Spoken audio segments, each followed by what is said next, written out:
Classic Audiobooks Library presents the third book in the Hardy Boys mystery series called The Secret of the Old Mill, written by Franklin W. Dixon, narrated by Thade Morris. Where in the world are you listening from? Please drop your city or country in the comments below. I love seeing how far these stories go. Let's begin. Chapter 1, A $5 Bill. The afternoon express from the north steamed into the Bayport station to the usual accompanying uproar of clanging bells from the lunchroom, shouting redcaps, and a bellowing train announcer. Among the jostling, hurrying crowd on the platform were two pleasant-featured youths who scanned the passing coaches expectantly. "I don't see him," said Frank Hardy, the older of the pair, as he watched the passengers descending from one of the Pullman coaches. "Perhaps he stopped at some other town and intends coming in on the local." "It's only an hour later," suggested his brother Joe. The boys waited. They had met the train expecting to greet their father, Fenton Hardy, the nationally famous detective who had been away from home for the past 2 weeks on a murder case in New York. It appeared that they were to be disappointed. When the last of the Bayport passengers had left the train, Fenton Hardy was not among them. "We'll come back and meet the local," said Frank at last. The brothers were about to turn away and retrace their steps down the platform when they saw a tall, well-dressed stranger swing himself down from the steps of the nearest coach. He was a man of about 30, dark and clean-shaven, and he hastened over toward them. "I want to pay a fellow $1 out of this 5, remarked the stranger as he came up to the boys. "Can you change the bill?" At the same time, he produced a $5 bill from his pocket and held it out inquiringly. He was a pleasant-spoken young man, and he was evidently in a hurry. "I could try the lunchroom, I suppose, but there's such a crowd that I'll have trouble being waited on," he explained, the bill fluttering in his hands. Frank looked at his brother and began feeling in his pockets. "I've got $3, Joe. How about you?" Joe dug up the loose change in his possession. There was a $1 bill, a 50-cent piece, and 3 quarters. $2 and a quarter, he announced. "I guess we can make it." He handed over $2 to Frank, who added it to the $3 of his own, and gave the money to the stranger, who gave Frank the $5 bill in exchange. "Thanks ever so much," said the young man. "You've saved me a lot of trouble. My friend is getting off at this station, and I wanted to give him the $1 before he left." "Thanks." "Don't mention it," replied Frank carelessly, putting the bill in his pocket. "We'll get it changed between us." The young man nodded, smiled at them, and hastened back up the steps of the coach with a carefree wave of his hand. "I'm glad we were able to help him out," observed Joe. "It was just by chance that I had that small change, too. Mother gave me some money to buy some pie plates." "Pie plates!" exclaimed Frank with a grin. "There's nothing I'd rather see coming into the house than more pie plates. More pie plates mean more pie. We might as well go down and get them now before I forget. There's a shop down the street and we can get the plates and get this $5 bill changed. It'll help kill time before the local comes in." The two lads went down the platform, out through the station to the main street of Bayport, basking in the summer sunlight. They were healthy, normal American boys of high school age. Frank, being a year older than his brother, was slightly taller. He was slim and dark, while his brother was somewhat stouter of build with fair, curly hair. As they strolled down the street, they received and returned many greetings, for both boys were well known and popular in Bayport. Before they reached the store, they heard the shriek of the whistle and the clanging of the bell that indicated that the express was resuming its southward journey. "Our friend can travel in peace," remarked Frank. "He got his 5 changed anyway, and the other fellow got his $1.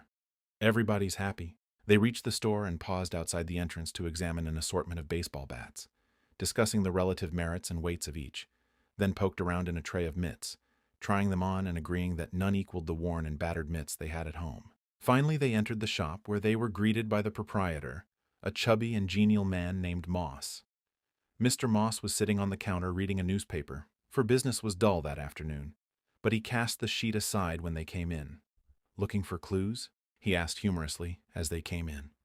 As sons of Fenton Hardy, and as amateur detectives of some ability in their own right, the boys were frequently the butt of jesting remarks concerning their hobby, but they invariably took them in the spirit of good-natured raillery in which they were meant. "No clues here," continued Mr. Moss. "You won't find a single, solitary clue in the place. I had a crate of awfully nice bank robbery clues in yesterday, but they've all been snapped up. I expect some nice murder clues in tomorrow morning if you'd care to wait that long. Or perhaps you'd like me to order you a few kidnapping clues. Size 8.5, guaranteed not to wear, tear, or tarnish." Mr. Moss rattled on, with an air of great gravity, burst into a roar of laughter at his own joke, then swung his feet against the side of the counter. "Well, boys, what'll it be?" he asked, rubbing his eyes as the two brothers grinned at him.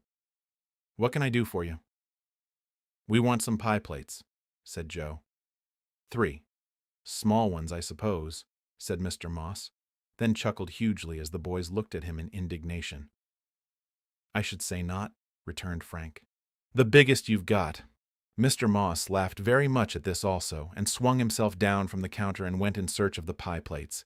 He returned eventually with 3 that seemed to be of the required size and quality. "Wrap 'em up," said Frank, throwing the $5 bill on the counter. Mr. Moss wrapped up the plates, then picked up the bill and went over to the cash register. He rang up the amount of the sale and was about to put the money in the till when he suddenly hesitated, then held the bill up to the light. Slowly, he came back to the counter, rubbing the bill between thumb and forefinger, feeling its texture and minutely examining the surface. "Where did you get this bill, boys?" he asked seriously. "We just changed it for a stranger on the train," answered Frank. "What's the matter with it?" "Looks bad to me," replied Mr. Moss dubiously. "I'm afraid I can't take a chance on it." He handed the bill back to Frank, then indicated the package on the counter. "What are you going to do about the plates?" he asked. "Have you any other money besides that bill?" "Not a nickel," said Joe. "At least, not enough to pay for the plates. But do you really think the bill is no good? I've handled a lot of them. It doesn't look good to me. I tell you what you'd better do. Take it over to the bank across the street and ask the cashier what he thinks of it." The boys looked at one another in dismay. It had never occurred to them that there might be anything wrong with the money. Now it dawned on them that there had been something suspicious about the affable stranger's request. Had they really been victimized? "We'll do that," agreed Frank. "Come on, Joe. Keep those plates for us, Mr. Moss. If the bill is bad, we'll be back with some real money later on." They crossed the street to the bank and went up to the cashier's cage. They knew the cashier well, and he smiled at them as Frank pushed the $5 bill under the grating. "Want it changed?" he asked. "We want to know if it's good, first." The cashier, a sharp-featured elderly man with spectacles, then took a sharp glance at the bill. He pursed up his lips as he felt the texture of the paper. Then he flicked the bill across to them again. "Sorry," he said. "You've been stung, boys. It's counterfeit." "Counterfeit!" exclaimed Frank. "You aren't the first one who has been fooled. There's been a lot of counterfeit money going around the past few days. It's very cleverly done, and it's apt to fool anyone who isn't used to handling a lot of bills." "Where did you get it?" "A fellow got off the train and asked us to change it for him." The cashier nodded. "And by now he is miles away, probably getting ready to work the same trick at the next station. I guess you'll have to pocket your loss, boys. It's tough luck." Chapter 2: Counterfeit Money. The Hardy boys left the bank, feeling at once foolish and wrathful. "Stung," declared Frank. "Stung by a counterfeit bill. Oh, if the fellows hear of this, we'll never hear the end of it. What a fine pair of greenhorns we must have looked to that slick stranger. I'd like to lay my hands on him for about 5 seconds. I'll bet he's been laughing to himself ever since about how easily we were fooled. I'll say we were easy. We hadn't a suspicion in the world." "After all," Joe remarked, "that bill might have fooled anyone. You can't deny that it looks mighty like a real 5. They halted on the corner and again examined the money. Only an experienced eye could have detected any difference between the counterfeit bill and a genuine one. It was crisp and new and appeared in every respect identical with any bona fide $5 bill that had ever been legitimately issued by the federal government. "If we were dishonest, we could palm this off on almost anyone, just as we had it palmed off on us," said Joe. "Oh well, live and learn. I hate to think of that fellow laughing at us, though. It's a nice price to pay for a lesson not to be too trustful of strangers after this." "It cost me more than it cost you," Frank pointed out.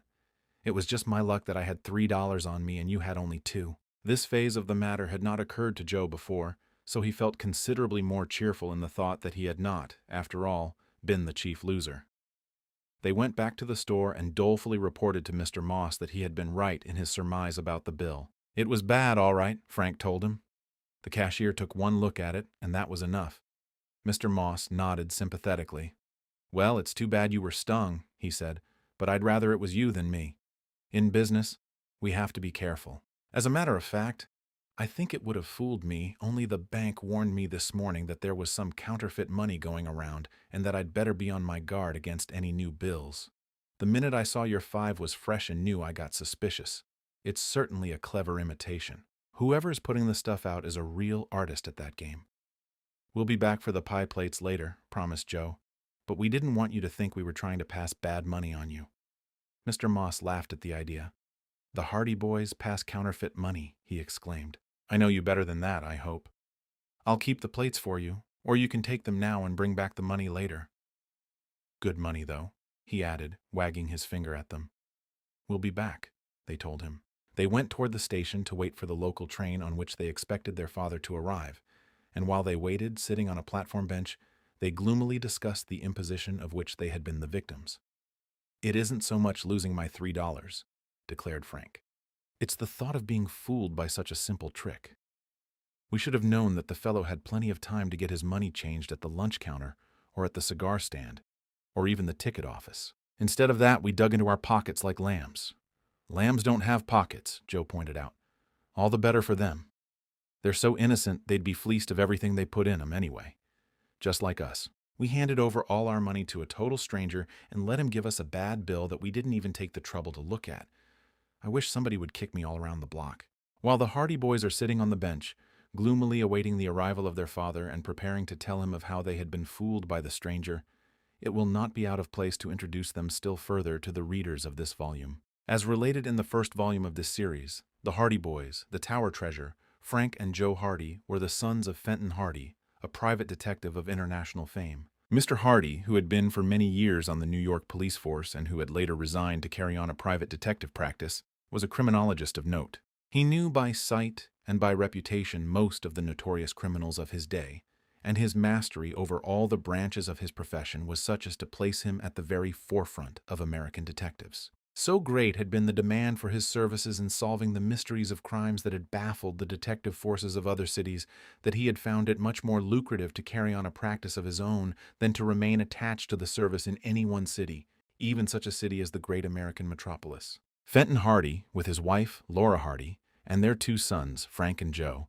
had accordingly moved to Bayport, a city of about 50,000 inhabitants, situated on Barmet Bay on the Atlantic Ocean. There, Frank and Joe had gone to school until now they were in the Bayport High School. Both boys were fully conscious of the fame of their father and were eager to follow in his footsteps, although their mother had expressed a desire that they fit themselves for some less hazardous and more conventional profession. However, the Hardy Boys had inherited much of their father's ability and deductive talent. Already they had aided in solving 2 mysteries that had kept Bayport by the ears. As related in the Hardy Boys, the Tower Treasure, they had solved the mystery of the theft of valuable jewels and bonds from Tower Mansion, after even Fenton Hardy himself had been unable to discover where the thief had hidden the loot. In the second volume of the series, The Hardy Boys, The House on the Cliff, has been told how the Hardy Boys discovered the haunt of a gang of smugglers who were operating in Barmet Bay. In this case, they had received a substantial reward, as federal agents had tried in vain to locate the smugglers' base of activities for many months. Following the adventures at the House on the Cliff, an uneventful winter and spring had passed, the brothers devoting themselves to their studies and to an occasional winter holiday. Christmas had come with many presents, and now warm weather was once more at hand. Because of the pride they took in their achievements as amateur detectives, the Hardy Boys felt very keenly the ignominy of being so easily fooled by the stranger who had passed the counterfeit money upon them. "Dad will have the laugh on us now," muttered Joe, as they heard the distant whistle of the approaching train. "Well, we'll tell him about it anyway. Who knows but what a big case might arise out of this." The afternoon local pulled into the station, and Fenton Hardy stepped down from the parlor car, bag in hand, light coat over one arm. He was a tall, dark-haired man of about 40 years of age. He had a quick, pleasant smile for his sons, and he shook hands with them warmly. "How's Mother?" he asked after the first greetings. "She's fine," replied Frank. "She said there'd be something special for supper tonight, seeing you're back." "Good. And what have you 2 been doing? Kept out of mischief, I hope." "Well, we've kept out of mischief," said Joe, "but we haven't kept out of trouble." "What's the matter?" "We just got fooled by a smart stranger who stepped off the express. It cost us $5. "How did that happen?" "He asked us to change a $5 bill for him." "Ah, ha," exclaimed Fenton Hardy, raising his eyebrows. And what then? It was counterfeit. Mr. Hardy looked grave. Have you got it with you? Yes, answered Frank, producing the bill. I don't think we can be blamed such an awful lot for being fooled. It certainly looks mighty like a good one. Fenton Hardy put down his bag and examined the bill closely for a moment. Then he folded it up and put it in his waistcoat pocket. I'll take care of this if you don't mind, he said, picking up his bag and beginning to walk toward the station exit. As it happens, I know something about this money. What do you mean, Dad? Asked Frank quickly. I don't mean that I know anything about this particular $5 bill, but I know something about this counterfeit money in general. As a matter of fact, that is why this trip took me longer than I had thought it would. When I finished the case that originally took me away, the government called me in on this counterfeit money case. Is there a lot of it going around? Too much. Within the past few weeks, the East has been flooded with it, and the circulation seems to be spreading. There seems to be a central counterfeiting plant somewhere, with experts in charge of it, and they are turning out imitation bills so clever that the average person can hardly detect them. The federal authorities are worrying a great deal about it. And this is one of the bills? It looks just like some of the others that have been turned in, although chiefly they have been dealing in 10s and 20s. The man who stepped off the train was probably one of their agents, trying to convert as much of the counterfeit money into good cash as he could. When he saw that you were only boys, he thought there would be a better chance of getting change for $5 than 10. Then, of course, he may only have been someone who had been fooled by the counterfeit and decided to get rid of it by passing it on to someone else. I wish he had asked us to change one of his counterfeit 10s. Instead, mourned Joe, we would have been $5 to the good. Chapter 3. The Hardy Boys at School. If the boys had any lingering hopes that their school chums would not hear of the manner in which they had been fooled, these hopes were quickly removed next morning. Scarcely had Frank and Joe ascended the concrete steps of Bayport High than Chet Morton, a stout, chubby boy of about 16, one of their closest friends, a lad with a passion for practical jokes, came solemnly toward them with a green tobacco coupon in his hand. "Just the fellows I'm looking for," he chirped. "My great-grandmother just died in Abyssinia, and I'm trying to raise the railway fare to go to the funeral. How about changing this 100? There was a roar of laughter from about a dozen boys who were standing about, for Chet had evidently acquainted them all with the affair of the previous day. How he had learned of it, Frank and Joe could not imagine. They grinned good-naturedly, although Joe blushed furiously. "What's the matter?" asked Chet innocently. "Can't you change it? You don't mean to tell me you can't change my $100 bill? Please, kind young gentleman, please change my $100 bill. For if you don't, I'm sure nobody else will, and then I won't be able to go to my great-grandmother's funeral in Abyssinia." He wiped away an imaginary tear. "Sorry," said Frank gravely. "We're not in the money-changing business." "You mean you're not in it anymore?" pointed out Chet. "You were in the business yesterday, I know." "What's the matter? Retire on your profits?" "Yes, we quit. I don't blame you." Suddenly, Chet struck an attitude of exaggerated surprise. "Why, bless my soul, I do believe this bill is bad." He peered at the flimsy tobacco coupon very closely, then whipped a small magnifying glass from his pocket and squinted through it. At last he raised his head, with a sigh. "Yes, sir, it's bad. It's counterfeit. One of the cleverest counterfeits I ever saw. If it hadn't been for the fact that there is no $100 mark on it, and if it hadn't been that there is a picture of the president of the El Ropo Tobacco Company instead of George Washington, I'd have been completely fooled. Isn't it lucky that you boys didn't change it for me? Isn't it lucky? Congratulations, young sirs. Congratulations." He shook Frank and Joe warmly by the hand, in the meantime keeping a very solemn face, while the other lads surged about in a laughing group and joined in the kidding. They jested unmercifully about the incident of the counterfeit $5, but the Hardy Boys took it all in good part. The news had leaked out through Mr. Moss, who had told Jerry Gilroy, one of the Hardy Boys' chums, about the affair just a short while after they had left the store the previous afternoon. Jerry had lost no time acquainting Chet and the others with the details. "If you keep on changing money for strangers, you won't have much left out of those rewards," declared Phil Cohen, a diminutive, black-haired Jewish boy who was one of their friends. He was referring to the money the Hardy Boys had received in rewards for their work in the Tower Mansion case and for helping run down the smugglers. "Oh, I guess we still have a few dollars," replied Frank smilingly. "We have enough in the bank to buy a motorboat with, anyway." "What's that?" asked Chet quickly. "Are you getting a motorboat?" The Hardy Boys nodded. Their chums were immediately interested. "Put me down for one of the first passengers," shouted Biff Hooper, a tall, broad-shouldered boy who had just pushed his way through the circle. "We're thinking of getting one like Tony Prito's," said Joe.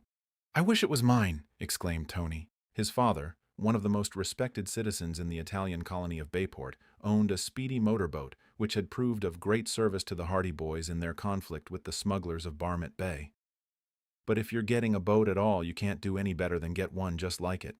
Dad told us last night we could get one as long as we stayed in the bay and along the coast with it. He was afraid we might get ambitious and try crossing the Atlantic." "Well," remarked Jerry Gilroy, "I see where our summer baseball league is shot to pieces now." "Why? You'll be out in that boat every minute of your spare time. It was bad enough when you had the motorcycles. You were both always roaming around the country on them, but now we'll never be able to find you at all. There goes the best pitcher and shortstop of my team together." Jerry looked very glum as he said this, for he was an ardent ball fan, and he had been much in the forefront in organizing a league for the summer months. Frank Hardy was one of the best pitchers in the school, and Joe could cover short in a manner that was the envy of his companions.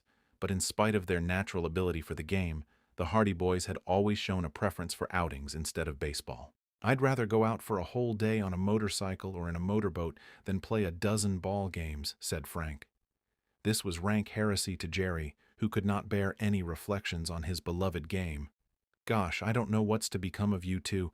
Can I count on you for any games at all?" "Sure you can," promised Frank. "We're not going to live in the motorboat. If you go fooling around Barmet Reefs on a stormy day in the old tub, you'll die in it, though," snickered Chet. "That'll be about enough from you," warned Frank, giving him a friendly dig in the ribs. Then, turning to Jerry, he went on, "We'll play on your team, but we won't spend all our time outside of meal hours in practicing." "Well, I suppose I should be satisfied.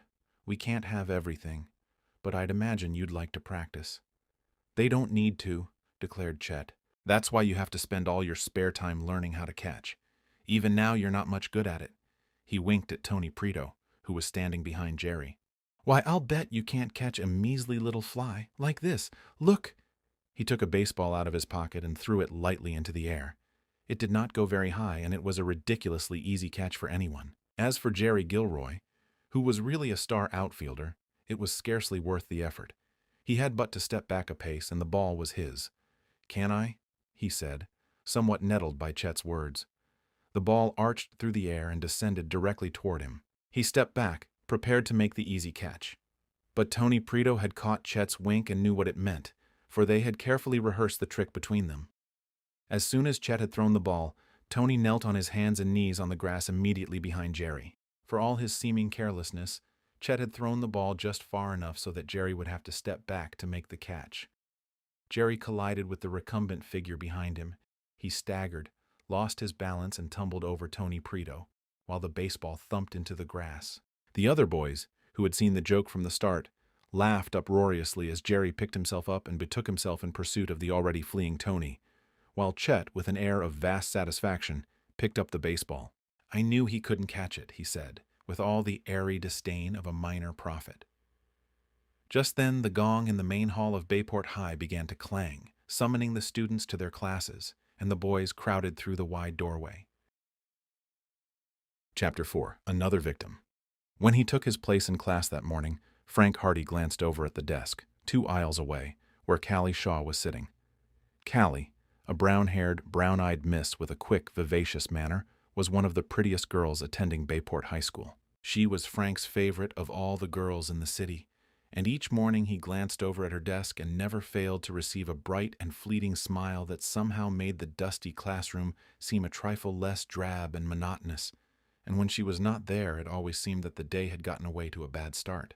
She was there this morning, but she was gazing soberly at her books, and she failed to return Frank's glance with her usual smile. This was something so utterly extraordinary that Frank gazed at her, open-mouthed, for a second or so until, recollecting himself, he turned to his own books and proceeded to spend much of the time until recess in a state of helpless wonderment.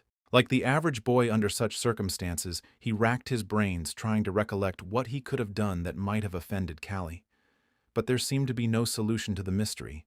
Perhaps she had heard of how he had been fooled by the stranger yesterday. Perhaps she felt contempt for him because he had been so easily outwitted. This was one of his wild surmises, but he rejected it because it was not like Callie to be angry about anything unless there was good reason for her displeasure. At last he gave it up and tried to dismiss the matter from his mind, but several times during the morning he cast covert glances in her direction. But Callie was plainly worried and downcast. She seldom raised her eyes from her books. She answered the teacher's questions in a most abstracted manner, and altogether it appeared that there was something on her mind beyond schoolwork. When recess came, she walked slowly out of the room, not mingling with the other girls. Frank saw her go outside toward the campus, where she sat down on the grass by herself, watching an impromptu basketball game and declining all requests to join in the fun. He went over to her and flung himself down on the grass beside the girl. "What's the matter, Callie?" She looked up at him and smiled faintly. "Hello, Frank. Where did you drop from? I've been sitting right across from you in school all morning, and this is the first time you've noticed that I'm alive." "I'm sorry, Frank. I didn't mean to be rude. I've got something on my mind this morning, that's all." "That's trouble?" She nodded. "What about?" "Money." He was puzzled by this remark. Callie lived with her cousin, Miss Polly Shaw, the proprietor of a beauty parlor in the city, and although Miss Shaw was not rich, she made a comfortable living. Therefore, when Frank heard Callie say that she was worried about money, he was naturally puzzled. Callie's parents lived in the country, but they sent their daughter frequent remittances to pay the expenses of her education in Bayport. "What's the matter?" he asked. "Didn't your allowance come?" "No, it isn't that. I'm all right. It's Polly. She lost some money, more than she could afford." "Lost some? How was that?"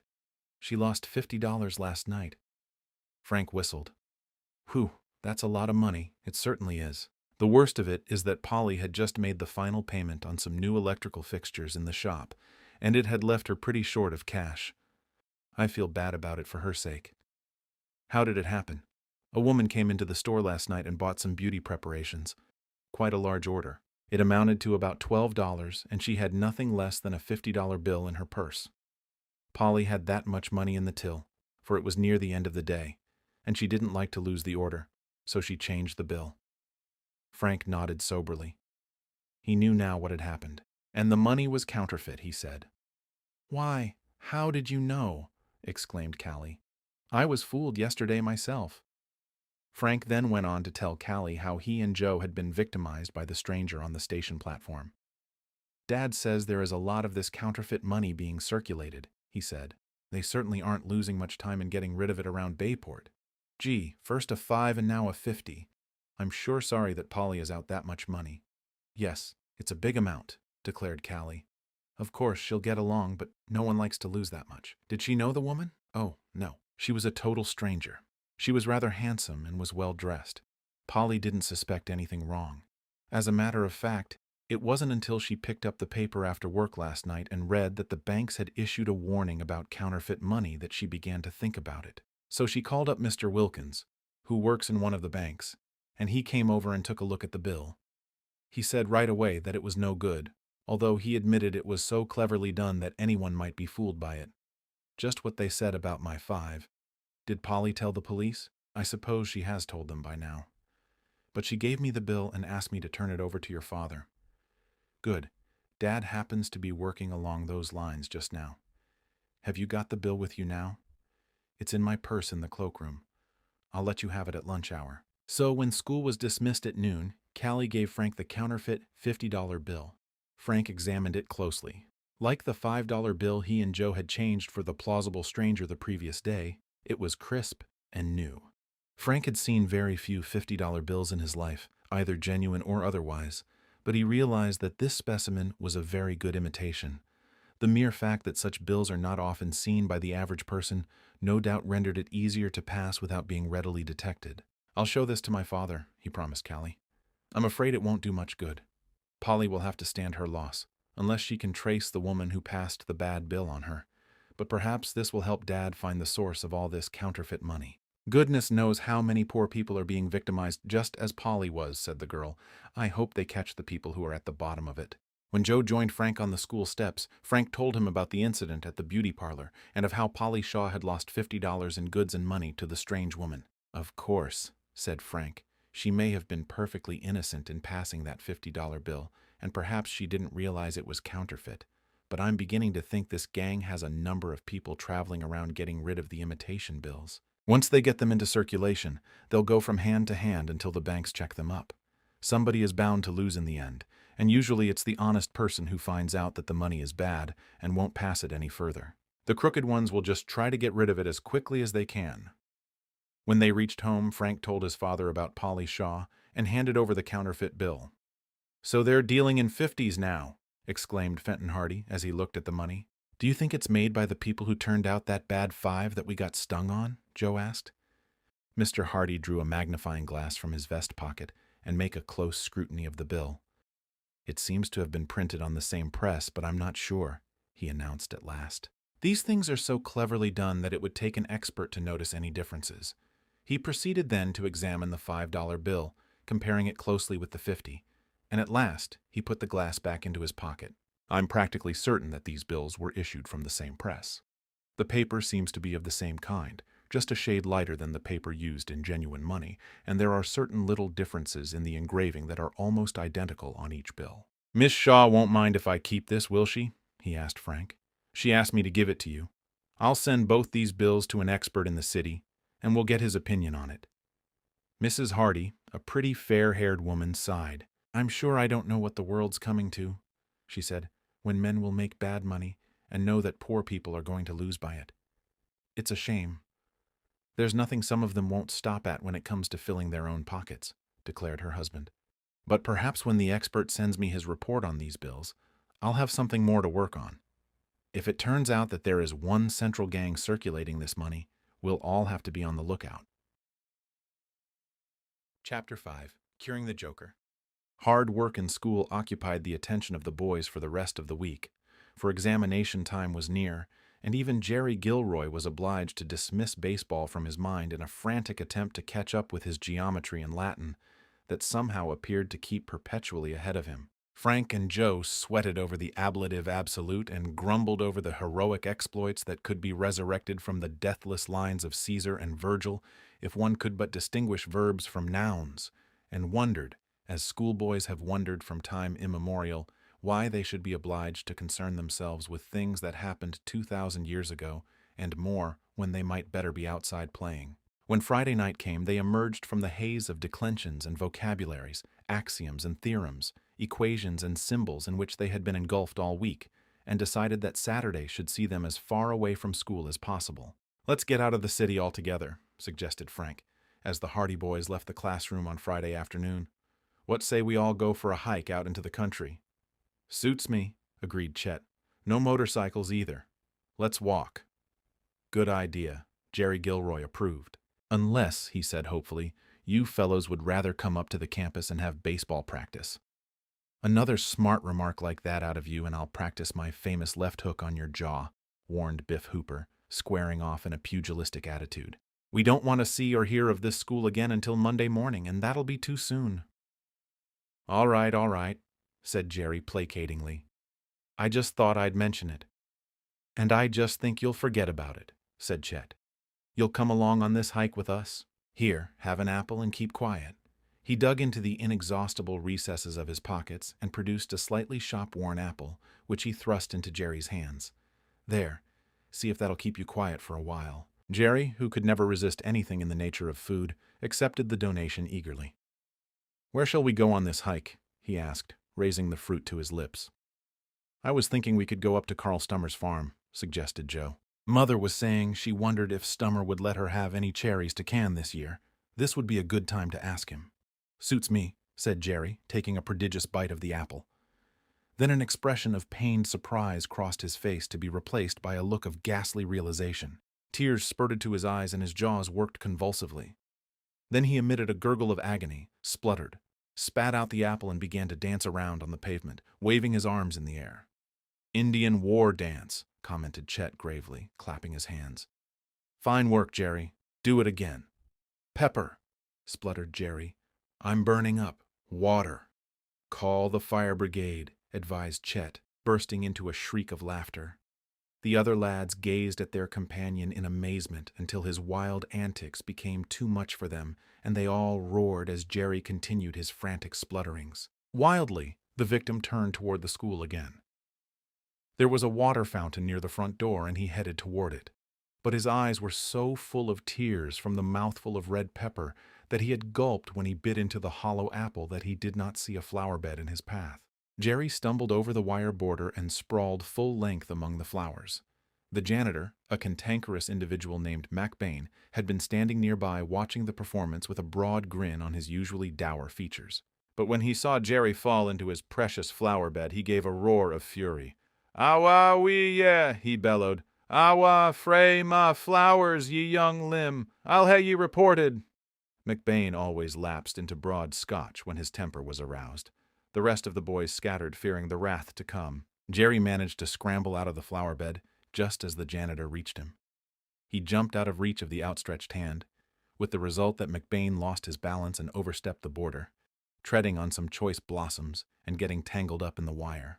Jerry made for the fountain and was already taking deep gulps of the cool water when McBain, now spluttering unintelligible phrases that could only have been understood in the remotest reaches of Caledonia, got out of the flower bed and thundered toward him. With a longing glance at the spouting water, for his raging thirst was not yet appeased, and with a fearful glance at the approaching janitor, Jerry turned and fled. He joined his laughing companions at the street corner, and with a shamefaced air admitted that the joke had been on him. McBain gave up the chase, vowing threats of vengeance on the following Monday. "He'll forget all about it by then," assured Phil. "I won't forget about it," declared Jerry. "Next time anybody offers me an apple, I'll ask for an orange instead. You can't very well fill that with pepper." "I'll get even with you, Chet."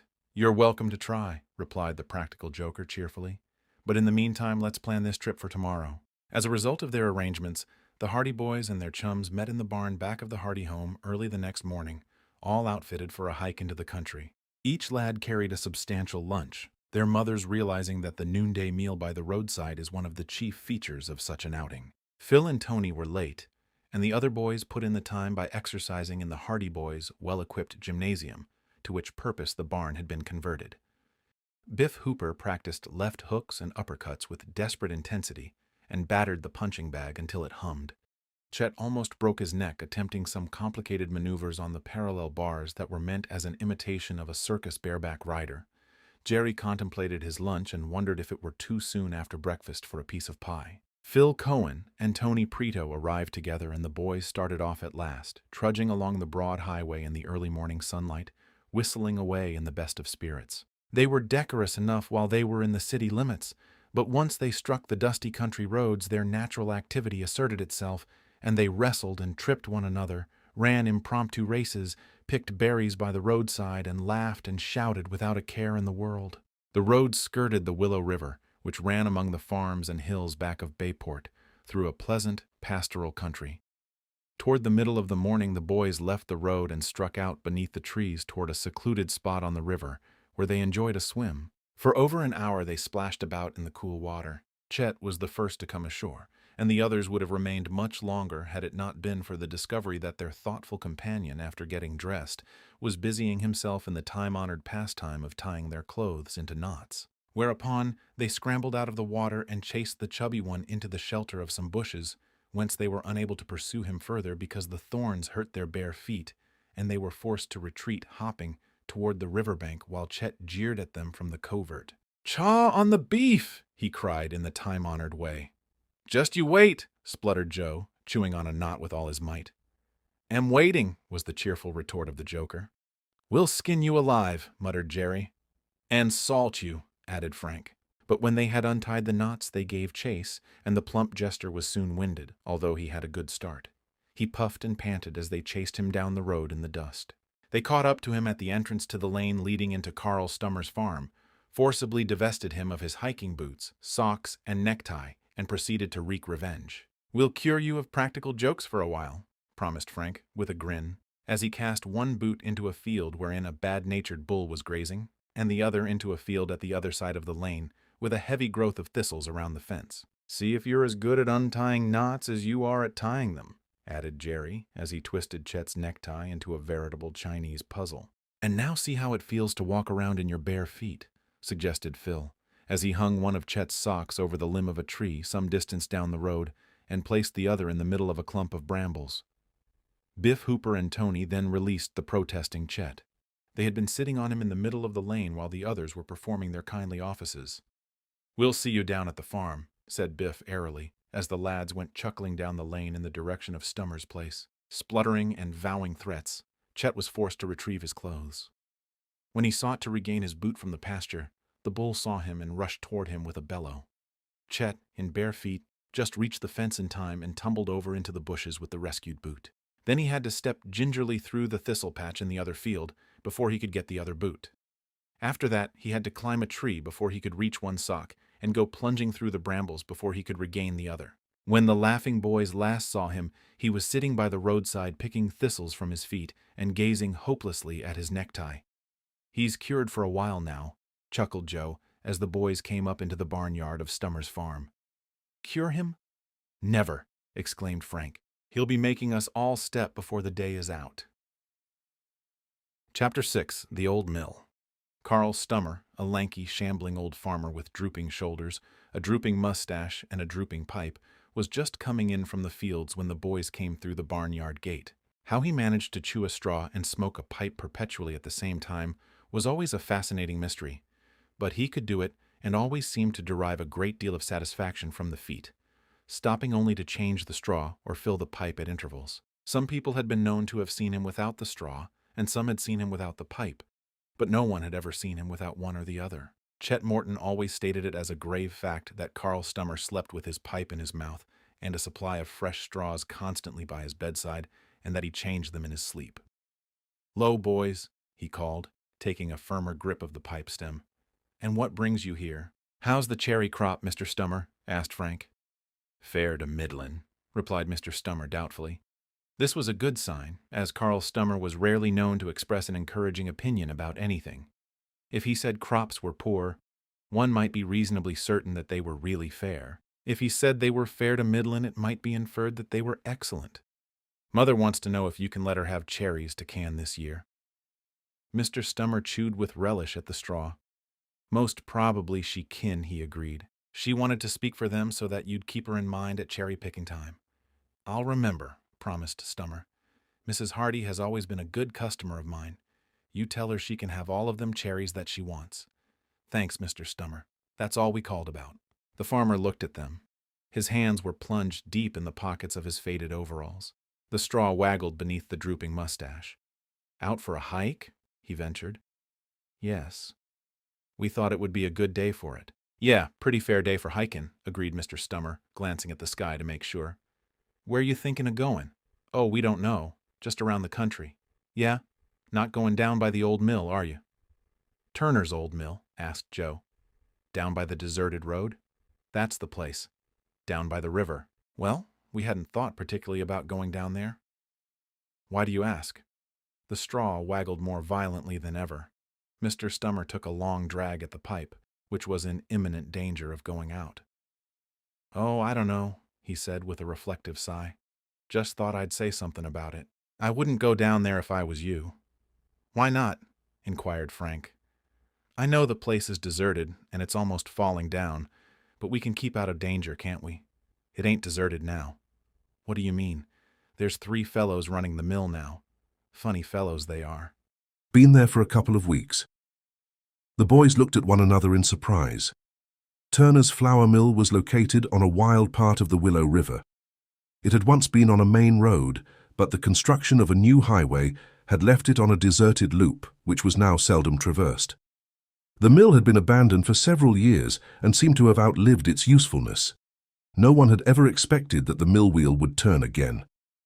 "Are they running it as a flour mill?" asked Frank. Stummer nodded. "They don't do much outside grinding. I sent 'em some of my wheat, but their prices was too high. They nearly skinned me alive, so they don't need to expect any more trade from me. I'll send my grain into Bayport after this, where I've always been sending it." "How do they expect to make a living then?" "They ain't looking for trade from the farmers. Matter of fact, I don't think they want it. They told me they're getting up some new kind of breakfast foods that the doctors are all going to take up." "There's something secret about it," went on Stummer, warming to the mystery. "They ain't saying anything until they get their patents. Why, they won't even let a man go through the mill. 3 men, you say?" "Yeah, 3 fellers, sort of unpleasant-looking chaps. And there's a boy there, too. I forgot about him. "Looks something like you," he said, pointing to Joe. "Have you ever seen any of them before?" Stummer shook his head. "I guess they come from the city," he hazarded.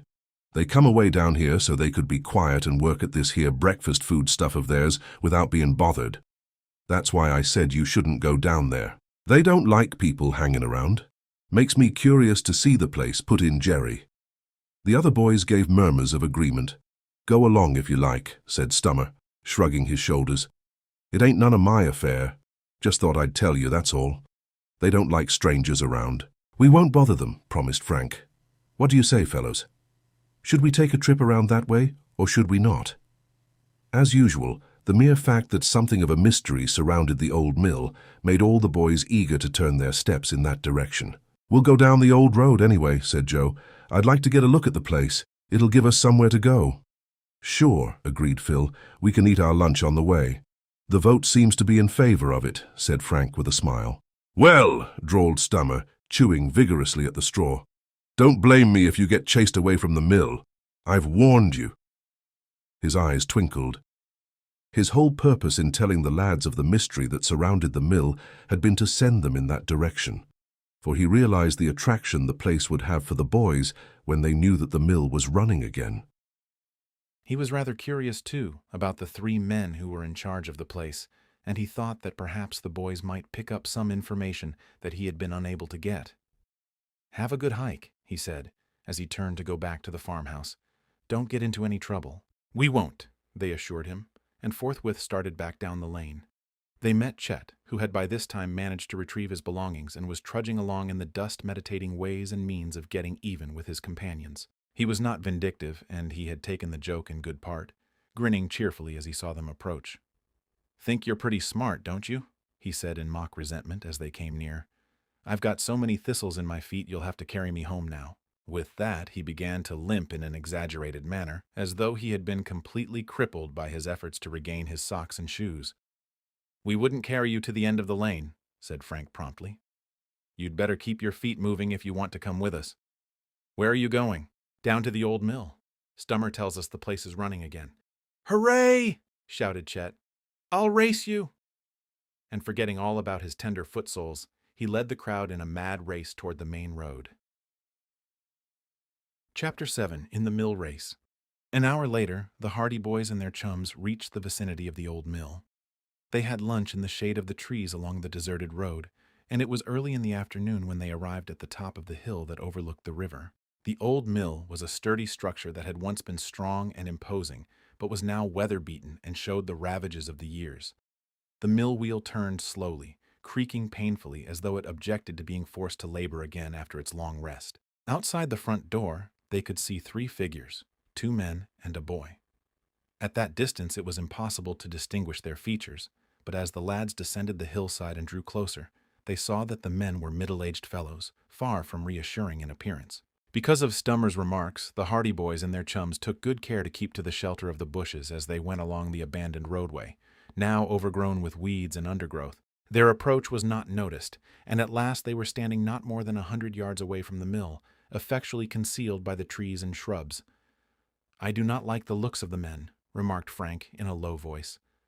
"Neither do I," agreed Joe. One of the men was apparently about 50 years of age. He had a dirty, graying beard, and he wore spectacles.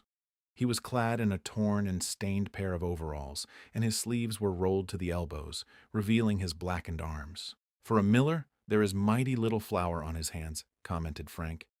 "He looks more like an automobile mechanic." The other man, who looked older, was similarly attired, but he was of a more benevolent appearance. He did not wear glasses, and his shaggy brows almost hid a pair of keen, sharp eyes. He fondled his long white beard reflectively as the other man talked to him in low tones.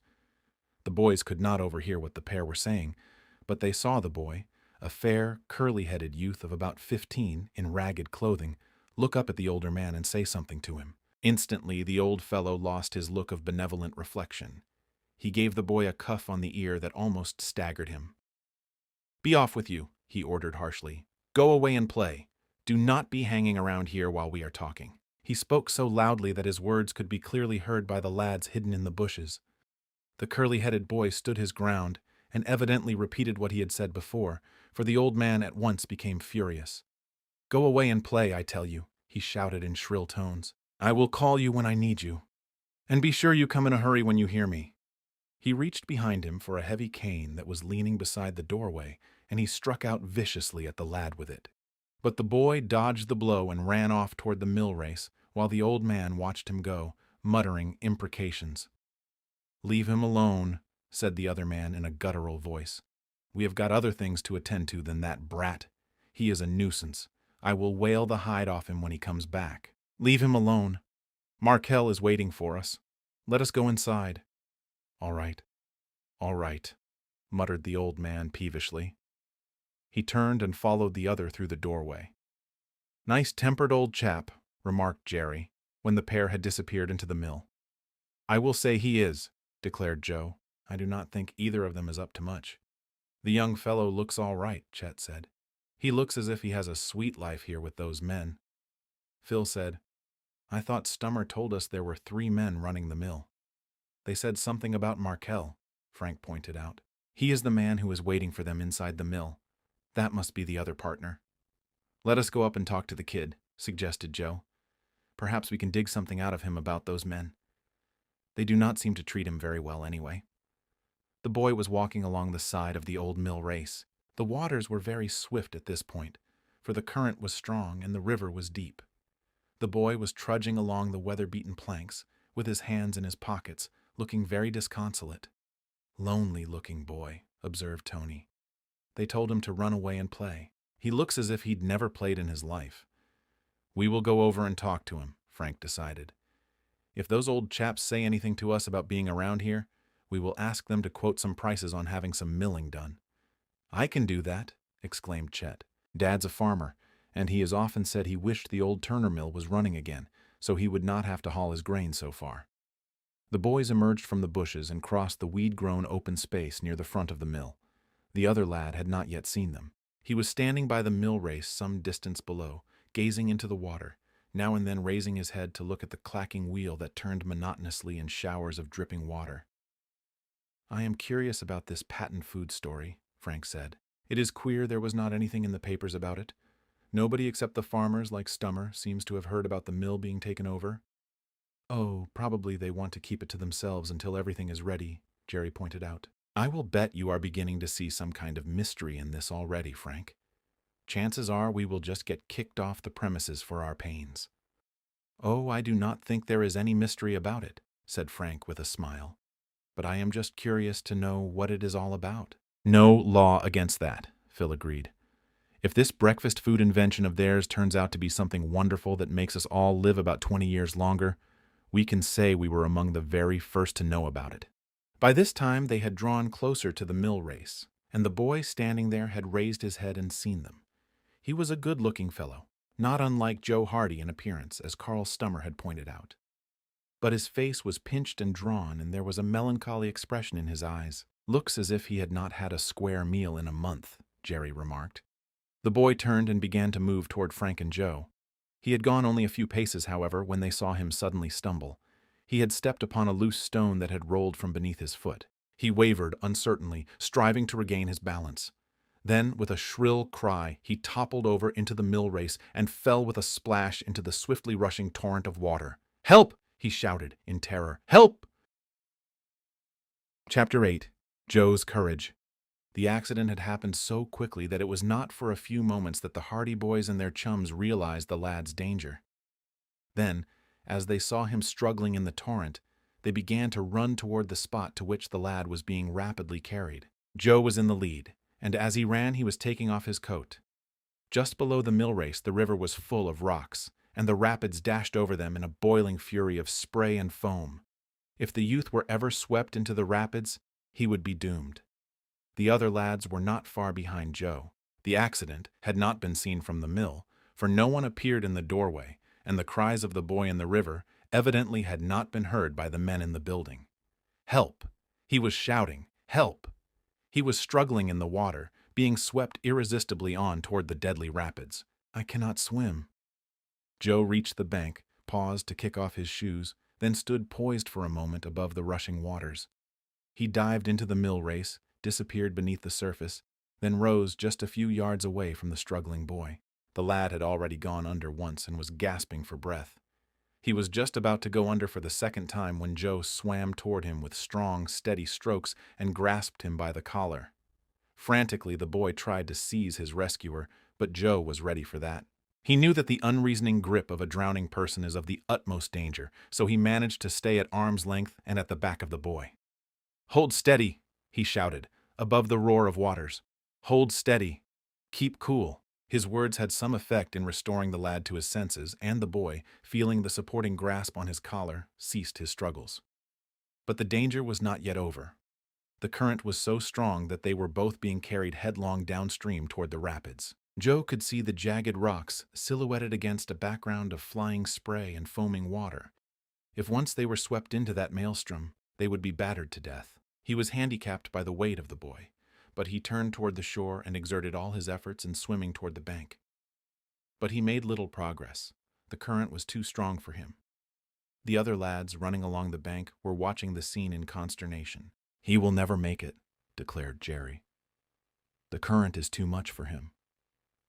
They could see Joe's tense face as he pitted his strength against the force of the current and desperately strove to make his way toward the bank. He was still clinging to the boy, who was commencing his struggles anew. They were being swept closer to the rapids every moment. There were a number of rocks rising above the surface of the river just a few feet ahead, and beyond that was a smooth, deep, swiftly flowing sheet of water that swept past the willows at the bend and ended in 1/4 of a mile of rough, turbulent water, rapids and falls. "I am going to help him," exclaimed Frank suddenly. He stopped on the bank and flung off his coat, then started to untie his shoelaces in order to kick his light shoes aside. But in the meantime, Joe had managed to catch at a projecting rock with his free hand, so Chet put a restraining hand on Frank's arm. For a moment it seemed that the current would make Joe lose his grip, but he clung to the rock and drew himself closer until he had wrapped his arm about it. The rest of the rock was wide and flat and lay just a few inches beneath the surface. Slowly Joe clambered onto this precarious refuge, dragging the half-conscious boy with him. The rock was big enough to provide foothold for them both. The boy was unable to help himself, as he was limp and weak from his experience. Just as he was almost on the rock, Joe lost his grip on the lad's collar for a second, and the current whirled him to one side. The lad toppled backward, striking his head on the rock, but Joe made a frantic grab for him, at imminent risk of precipitating himself into the water again. His fingers closed about the back of the lad's shirt, and he managed to haul the boy to safety once more. But the blow had rendered the lad unconscious. He lay limply on the flat rock, with the water breaking about his body, while Joe, his clothes drenched, clung to him. "Get help. Get a rope," Joe shouted to his companions on the bank. Frank and Chet lost no time. They fled back toward the old mill. The affair in the river had passed unnoticed by the millers, and when Chet and Frank rushed up to the front door, they found no one in sight. "I'm going inside," declared Frank. "We will have to get a rope or they will be swept off that rock in no time." The door was closed, but he pushed it open and entered the dim interior of the mill. But hardly had he stepped inside with Chet at his heels, than he ran into the arms of one of the men whom he had seen outside the doorway some time previously. "Hi, what do you want?" demanded the man angrily. He seized Frank by the shoulders and tried to push him back, out of the building. At the same time, the other man came running out of a nearby door. "What is going on here?" he shouted wrathfully. "What is all this about? Get out of here, you boys." The sound of voices evidently attracted the attention of a third man, for he too came running out of the shadows carrying a heavy club which he brandished threateningly. "What do you want here?" he shouted excitedly. He was short and broad-shouldered, with a dirty kerchief knotted about his neck. "We want a rope," Frank explained, taken aback by this hostile demonstration. "Your boy is drowning in the mill race." The three men became immediately concerned. They crowded about, asking questions. "What boy? Where is he? What do you want a rope for?" "He fell into the river a few minutes ago. If we do not hurry, he will be drowned." "My brother rescued him, and they are both on a rock down near the rapids," Frank said hurriedly. "Get a rope. Quick!" "Get a rope, Markel," shouted the bespectacled old man to the fellow with the club. "Hurry up!" Markel dropped the club and ran back into the room from which he had come. In a few moments he returned, dragging a length of stout rope. "Where is he now?" asked the old man. "Lead the way." The men of the mill had forgotten their first animosity when told of the plight of the boy, and now they followed Chet and Frank as the two boys ran outside again and raced along the bank to the place where the other boys were standing in an excited group, shouting advice and encouragement to Joe, who was still clinging to the rock. Markel stumbled along the bank with the rope, and when he reached the group of boys, they moved back to give him space. He coiled the rope loosely in one hand, then whirled the free end of it about his head and flung it out into the stream. But the rope fell short. Joe made a frantic grab for it, but Markel had misjudged the distance. "Here, let me try it," demanded the oldest of the three men, pushing Markel impatiently to one side. He seized the loose end of the rope, drew the remainder of it from the rushing water, then cast it out to Joe. The rope whirled through the air, missed Joe's outstretched fingers by inches, then splashed into the water. Again the old man drew the rope back. Again he swung it about his head, and again it arched out above the river.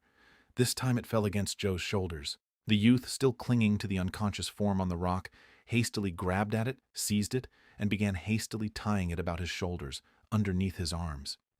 He was handicapped by the fact that he had but one arm free, but at last he had the rope securely knotted. The old man was greatly excited. He had noticed that the boy had not moved, and that Joe had to cling to him to keep him from being swept off the rock. "Lester!" he shouted. "Lester! Are you all right?" "He hit his head on a rock and it knocked him out," explained Jerry. "I do not think he is badly hurt." At that moment Joe looked up and waved to them, as a signal that they could begin towing him ashore. He tightened his hold on the unconscious boy, then eased himself off the rock. The old man, Frank, and Markel seized the end of the rope, and as Joe released his hold of the rock, they began to pull. The rope was an old one, and Frank noticed with alarm that it was worn and frayed. Would it hold? The figures in the water bobbed up and down in the waves, sometimes submerged completely. Bit by bit, they were drawn toward the bank, but their combined weight and the strength of the current proved too much for the rope. When they were but a few yards from shore, the rope abruptly snapped. The men and the boys on the bank staggered back as the loose end of the rope spun through the air. Joe and Lester were swept away in the swift current. Chapter 9. The Rescue. Frank Hardy had seen that the rope was insecure. He had already laid a plan of action in case the rope broke. The rapids were just around the bend in the river. The stream was narrow at that point, and willow trees overhung the bank. The moment the rope broke, Frank leaped into action. He stumbled free of the group and raced along the riverbank toward the willows. He could see Joe struggling helplessly in the swiftly flowing stream, and he knew that if the current once carried him beyond the willows, his brother would be doomed. No human being could live in those tossing rapids. Could he reach the trees in time? Would the current carry Joe and Lester close enough to the bank to enable him to rescue them? Would he be able to hold them until help arrived? The bank suddenly dipped, and he hurried down the grassy slope toward the willows. He was still in advance of the struggling figure in the stream, and he knew that he had a chance, although it was but a slim chance at best, of rescuing his brother and the strange boy. He reached the willows at last. They grew out over the smooth and rushing water. Frank ran to the edge of the soggy bank, grasped one of the trees, and leaned out over the stream. So far, luck was with him, for Joe was still a few yards away. But he was still too far out in the water to enable Frank to grasp him as he passed. But Joe had guessed Frank's intention. As well as he could, in spite of the fact that he was handicapped by the weight of the unconscious Lester, he tried to struggle closer toward the shore. The current was with him, for it swung close to the bend at this point, and it swept Joe directly beneath the overhanging willow to which Frank was clinging, steadying himself with his feet on the bank. As Joe was swept beneath him, Frank reached far down. For one breathless second, he thought he had missed his brother's outstretched hand. Then their fingers met, and he gripped Joe tightly, hanging on to him with all his strength. The willow bent and swayed beneath the added weight, but Frank held firm. The muscles of his arm ached with the strain, and he knew that he could not hold out long, but already he could hear shouts and the sounds of running feet that told him the others were coming to the rescue. "Hang on! We're coming!" Chet was shouting, and a moment later, Frank heard his chum threshing through the bushes. Phil and the others were close behind. With his companions clinging to him, Frank managed to drag Joe ashore, still grasping the clothes of the unconscious boy. Dripping wet, Joe scrambled up on the bank, and together they carried Lester out of the willows onto the grass. First aid was immediately rendered. Lester was not seriously hurt.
It was quite evident that Uncle Doc and his strange associates were not desirous of encouraging any outside trade for the old mill. However, Frank realized that the men had a right to manufacture patented food in secret if they wished, so he nudged Chet as a signal against any further questions. They had reached the door of the mill by now, and Markel hustled Lester inside before he had a chance to say anything further to the boys, although the lad cast an appealing glance behind as though he would have liked again to express his thanks to his rescuers. "Where do you fellows live?" asked Kurt, peering at them from under his shaggy eyebrows. "Bayport. You're a long way from home." "We're just on a hike," explained Frank. "We just thought we'd come around this way. You'll be late for supper if you don't hurry back." This broad hint was not lost on the boys. It was clear that the men wanted to get rid of them. "I guess we'll be on our way. We'll go in for a swim farther up the river so Joe can have a chance to dry his clothes." This seemed to remind Uncle Doc of the fact that Joe had, after all, saved Lester's life. He reached for his pocket. "I'd like to reward you for saving the lad," he said, becoming suddenly affable. Joe shook his head, and when Uncle Doc took 2 $5 bills from his pocket and offered them to the boys, one to Frank and the other to Joe, they disclaimed any intention of accepting money for what had plainly been their duty. But no sooner had Uncle Doc extended the bills than the other man, Kurt, gave a muffled exclamation and stepped forward. He snatched the money from Uncle Doc's hands and quickly turned around with his back to the boys. The interruption was only of about a second's duration, for Kurt at once wheeled about and again extended the money. He gave a short, nervous laugh. "My mistake," he said. "I thought he was only offering you $1 each. You deserve 5. "It's all right. Here, take it." He thrust the money upon them, but they refused. Kurt did not press the point. He put the bills back in his own pocket. "All right. If you won't, I suppose there's no use arguing," he said with evident relief. "But we're very grateful to you just the same. Well, Doc, what say we get back to work?" he continued, turning to his companion. Uncle Doc turned away and went back into the mill with Kurt. "It's plain they don't want us hanging around," said Joe, with a rueful glance at his clothes. "Let's go on up the river so I can throw these clothes over a hickory limb and get 'em dried out before we start back home." Chapter 10. The New Boat. A week went by, a week in which the Hardy boys and their chums again wrestled with refractory Latin phrases and geometrical problems as the examinations drew near. There was little time for fun, even outside school hours. The boys were all overcome by that helpless feeling that comes with the approach of examinations, the feeling that everything they had ever known had somehow escaped their memory, and that as fast as they learned one fact they forgot another. But the week was over at last, and on Saturday morning Fenton Hardy looked up from his newspaper with a quiet smile. "What's the program for today?" he asked of his sons. "Nothing in particular," said Frank. "I was thinking I'd dig into the Latin for an hour or so, although I'm so sick of the sight of that book that I'd like to throw it out the window." "I'm away behind in my algebra," spoke up Joe. "But it's too nice a day to study. Anyway, I've been working hard all week. Perhaps if you went down to the boathouse you might find something there," suggested their father casually. The boys stared incredulously. Then they gave a simultaneous whoop of delight. "You don't mean to say the motorboat is here?" exclaimed Frank. Their father had taken charge of the buying of the motorboat for them. They had not expected that the craft would arrive until the start of the summer holidays. Fenton Hardy merely smiled and turned to the financial page. "It mightn't be a bad idea to go down to the boathouse anyway," he said. The boys needed no further urging. Within a few seconds they were scrambling for their caps. Within the minute they were racing down the front steps, and soon they were hastening toward Barmet Bay. In preparation for the arrival of the motorboat, they had rented a boathouse on the southern shore of the bay, at the foot of the street on which they lived. During the week, Mr. Hardy had obtained the key from them on some pretext, but they had thought nothing of it. Now everything was clear. The boat must have arrived here during the week, and he had it taken to the boathouse without telling us about it, said Frank. "I guess he was afraid we wouldn't do much studying for the rest of the week if we knew it was there. I guess we wouldn't have either." When they reached the boathouse, they could hardly contain themselves in their eagerness to see if the boat had indeed arrived. Frank inserted the key in the lock and opened the door. They stepped inside. There, rocking gently in the waves, was a long, graceful craft, white with gilt trimmings, a motorboat that gave an immediate impression of strength and power, without the sacrifice of graceful lines. There was a flag at the bow, and at the stern. The fittings glistened. The seats were upholstered in leather. and across the bow was the name of the boat in raised letters, Sleuth. The name had been chosen by the Hardy boys previous to the purchase of the craft, and after much argument. "She's a beauty," breathed Frank in deep admiration. "I'll say, the smoothest-looking boat on the bay, and I'll bet it's the fastest. Oh boy, if we'd only known this was here all week." Without further ado, the boys descended from the landing stage and got into the boat to inspect the craft more closely. Everything they saw only served to confirm their first impression that the Sleuth was without doubt the neatest, most compact, and most beautiful motorboat ever launched. The fittings were bright and shining. The wheel responded to the lightest touch. "How's the gas and oil?" asked Frank, settling into the steersman's seat. "Full up. And look, Frank, even the license is here." "All right. Cast off." Joe opened the boathouse doors, unhooked the chains that kept the craft secure, and then leaped into the Sleuth as the engine spluttered and roared. Frank threw in the clutch. The roar died away to a purr, and the boat backed swiftly and smoothly out into the bay. "The engine runs like a watch," reported Frank in delight.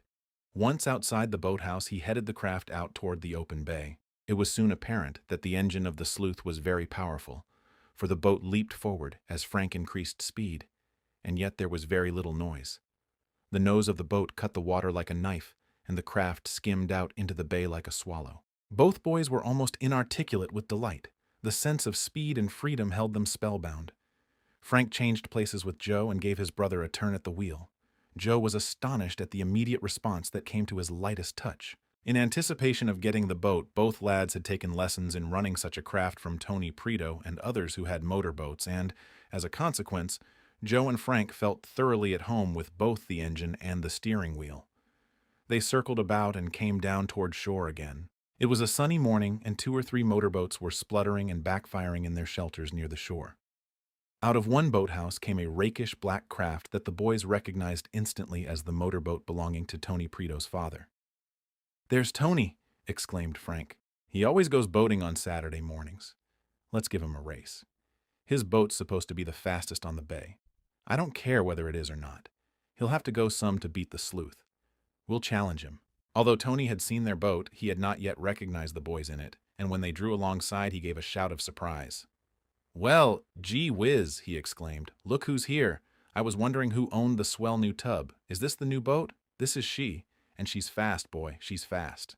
"Want to race?" Tony laughed. "I hate to show you up so soon. You won't like your new boat near so well if I beat you the first time you get into a race. You won't beat us. You've got a pretty speedy old boat there, all right, but you've met your match this time. Do you really think you can lick me?" asked Tony. "You know you haven't a chance. This is a real speedboat. This is a better one. Come on, we'll start from that buoy." Frank pointed to a buoy that was riding the waves about 100 yards away, and the 2 boats sped toward it. They kept on even terms until they came abreast of the buoy, and then Tony shouted, "Now!" At the same instant, the boats leaped forward. The engine of Tony's craft set up a deafening roar, but the Sleuth merely changed from a purr to a growl and sprang swiftly through the water. Tony had the advantage in that he knew his boat well, and he knew just how much power it would stand. Within half a minute he had established a substantial lead, while the Sleuth was surging along in his wake. But Frank knew that the boat was more powerful than it seemed. Gradually he let her out, and the Sleuth responded until at last he could see that they were gaining on the craft ahead. By this time, Tony was tearing along at the highest speed of which his swift craft was capable, and the boat was almost rising out of the water with the force of its momentum. Rapidly, the Sleuth overhauled the flying craft. Swiftly it drew abreast, and the boys had a glimpse of Tony's astonished face as he glanced over the side at them. The Sleuth roared on, rocking and swaying, with spray dashing over the bows. There was no doubt as to which was the swifter craft. Tony was being left behind. When a gap of 300 or 400 yards separated the 2 boats, and when it was apparent that he had no hope of overhauling his rival, Tony lessened the speed of his craft as a signal that he had been beaten. Frank immediately throttled down the Sleuth and swung her around in a wide circle. Then, at a more reasonable speed, they went back to meet Tony. Their chum was astonished beyond all measure. "I thought you were just kidding when you said you'd race with me," he shouted as they drew closer. "No kidding about that race, was there? I'll say there wasn't.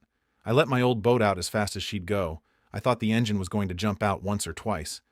I didn't think there was a motorboat in the bay could beat mine, but I guess that tub of yours has it beat. When did you get it? This is the first time we've been out. Wish I could stick around and race with you again, said Tony regretfully. But I have to go back to the boathouse. I promised my father I'd help him at the warehouse this morning. Tough luck, sympathized Frank.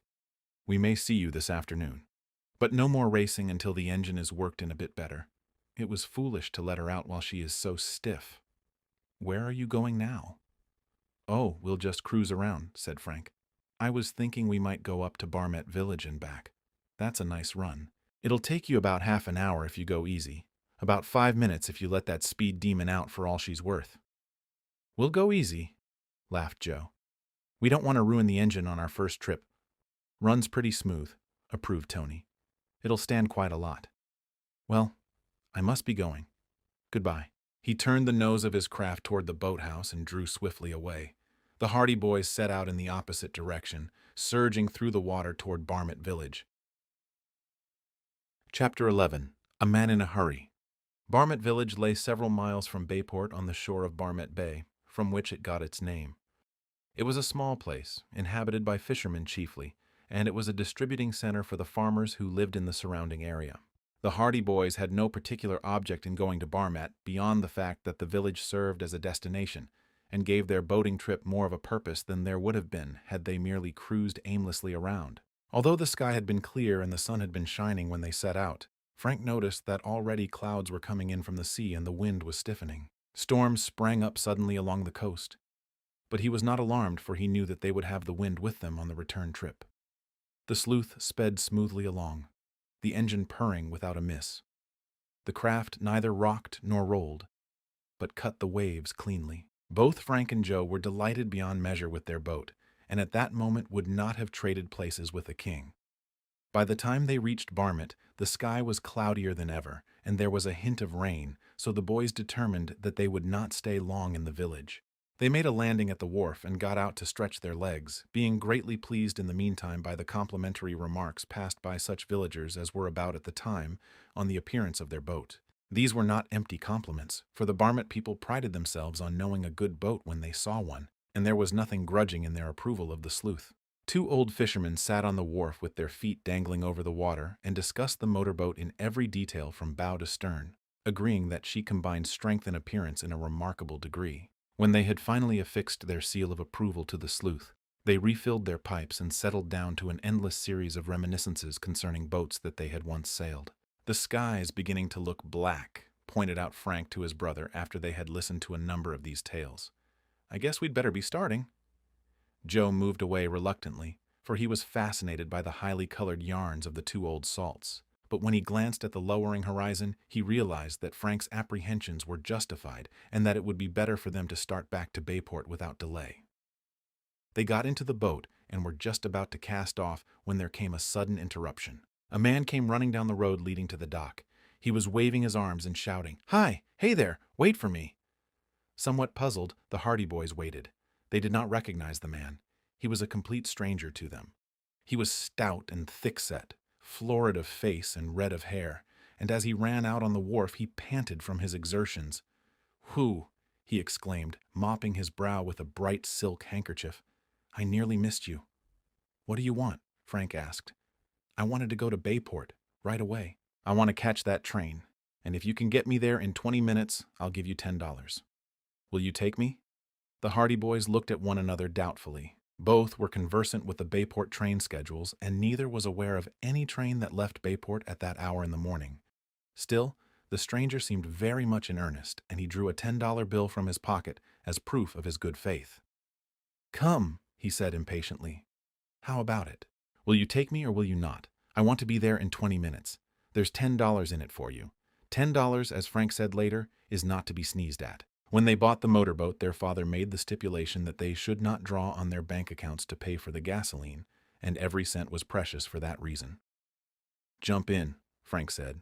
"I guess we can get you there in 20 minutes, all right." "Thanks," said the florid-faced man, getting into the boat. "Make it as quick as you can."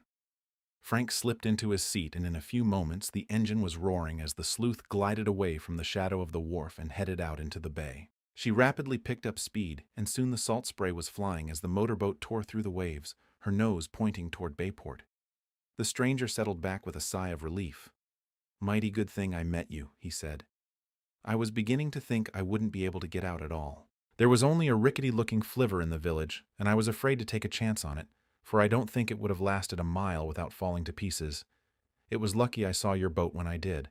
The sleuth sped along under a darkening sky. They were running close to the shore in order to cut off as much distance as possible and keep a beeline for Bayport, and it was possible to have a clear view of the road that ran just above the beach.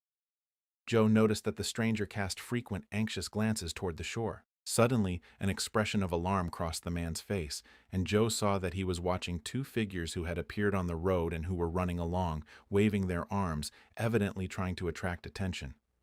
"Somebody's signaling to us," he said to Frank. Frank looked up. The two men on the road were making frantic efforts to draw attention as they waved their arms and leaped about like lunatics. "Friends of yours?"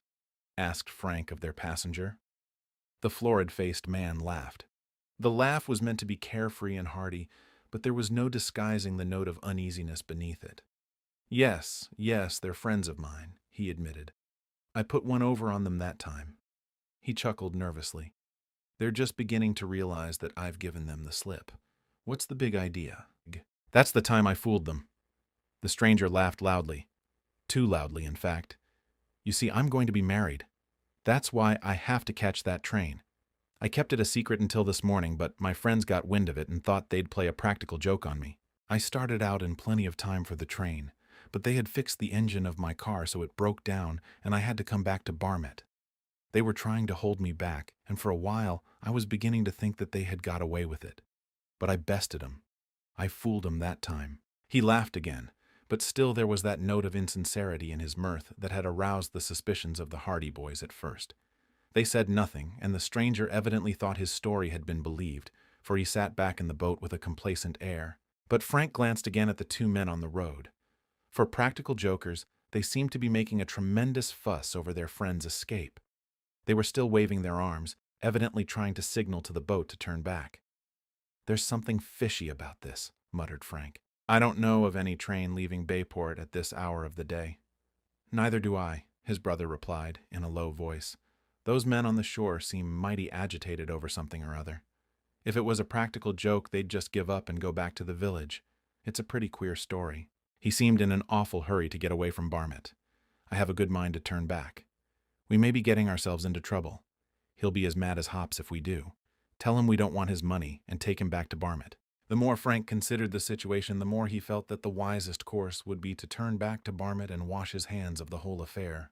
The stranger's story about an approaching wedding might be true, and it might not, but there was the fact of which he was certain, that there was no train leaving Bayport at that hour of the day. He turned to the passenger. "What time is your train leaving?" "About 10:30. "There's no train leaving Bayport at that time," said Frank flatly. "That's the time my train leaves," insisted the stranger, beginning to look somewhat flustered. "The earliest train is at noon," put in Joe. "I tell you, this train leaves at 10:30. I just have time to catch it." "I'm afraid you're going to miss it," said Frank. "I'm going to turn back to Barmet." "Turn back?" shouted the man in consternation. "What are you going to do that for?" "I don't like the looks of this affair," said Frank. "Considering that this is supposed to be nothing more than a practical joke, those two men on shore seem to be making quite a fuss over your escape. They're hoping they can persuade you to turn back. Then they'll have the joke on me after all." "They're going to have it anyway," said Frank, with determination. "I've changed my mind about taking you to Bayport. We don't want your $10. "But you've got to take me to Bayport," exclaimed the stranger, in high excitement. "I must catch my train." His bullying manner nettled Frank. "This is our boat, and if we want to turn back, we can turn back," he told the passenger. "We didn't ask you to come with us." "But you promised to take me to Bayport," stormed the stranger. "I've got to be there in time to catch that train. There isn't any train at 10:30, and we know it. We're going to turn back to Barmet, and you'll have ample time to catch the noon train after that." The stranger gritted his teeth and half rose from his seat. Then he sank back, as though realizing that he was going beyond his rights by objecting. "A nice trick to play on me," he snapped, "bringing me this far and then turning back. Your friends on the shore seem anxious to have you back, for some reason or other." Frank bore down on the wheel, and the sleuth slowly began to circle about. Suddenly, the voice of the stranger rasped right at their ears. "Don't turn this boat around. Keep heading for Bayport." Startled, they turned. The stranger was standing right behind them, and in his hand he clutched a revolver that was aimed directly at them. Chapter 12. Seasick. The Hardy boys were not prepared for this sudden change of front on the part of the stranger. They gazed incredulously at the revolver, but the coldly determined face of their passenger convinced them that the man meant to use force if necessary. "Keep right on toward Bayport," he ordered. "Don't turn back." "What's the big idea?" demanded Frank indignantly. "The idea is that I want to go to Bayport, and if you won't take me there of your own free will, I'll just have to persuade you, that's all. This gun is loaded, so don't make any foolish moves." The boys looked at one another, and the stranger began to chuckle. "Be reasonable now," said the man with the gun. "I have to catch that train, or I'll miss the wedding. I can't let you bring me back to the village. My friends would never let me hear the end of that joke. It's just by luck I had this revolver in my pocket. But still, if you turn this boat around, I'll use it." He was trying to pass the affair off as more or less of a joke, but there was no mistaking the steely glint in his eyes or the hardness of his voice. Frank looked at his brother and shrugged. "I guess there's nothing else for it but bring him to Bayport," he muttered. "I don't want to get shot." "That gun looks bad," agreed Joe. "There's not much joking about that part of it." Frank bore down on the wheel and corrected the course of the boat so that they were soon bound directly for Bayport again. "We'll take you to the city," he said to the stranger. "But I'm going to warn you that we'll turn you over to the police if we get a chance. That's a dangerous game you're playing, even if you say it is only a joke. It's a hold-up. You'll think differently after we reach Bayport," promised the man. "I'll have my wife write you a letter of thanks after the wedding.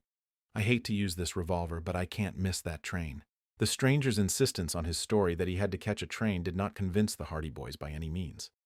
They were still suspicious of their passenger, the more so now that he used force to induce them to take him to Bayport. "I'd like to get that gun away from him," whispered Frank as he bent over the wheel. "Not much chance.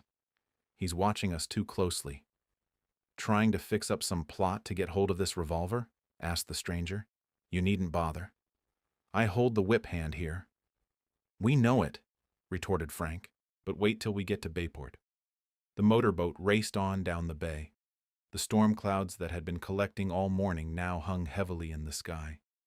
The bay was sullen and slate-colored, and a heavy sea was running.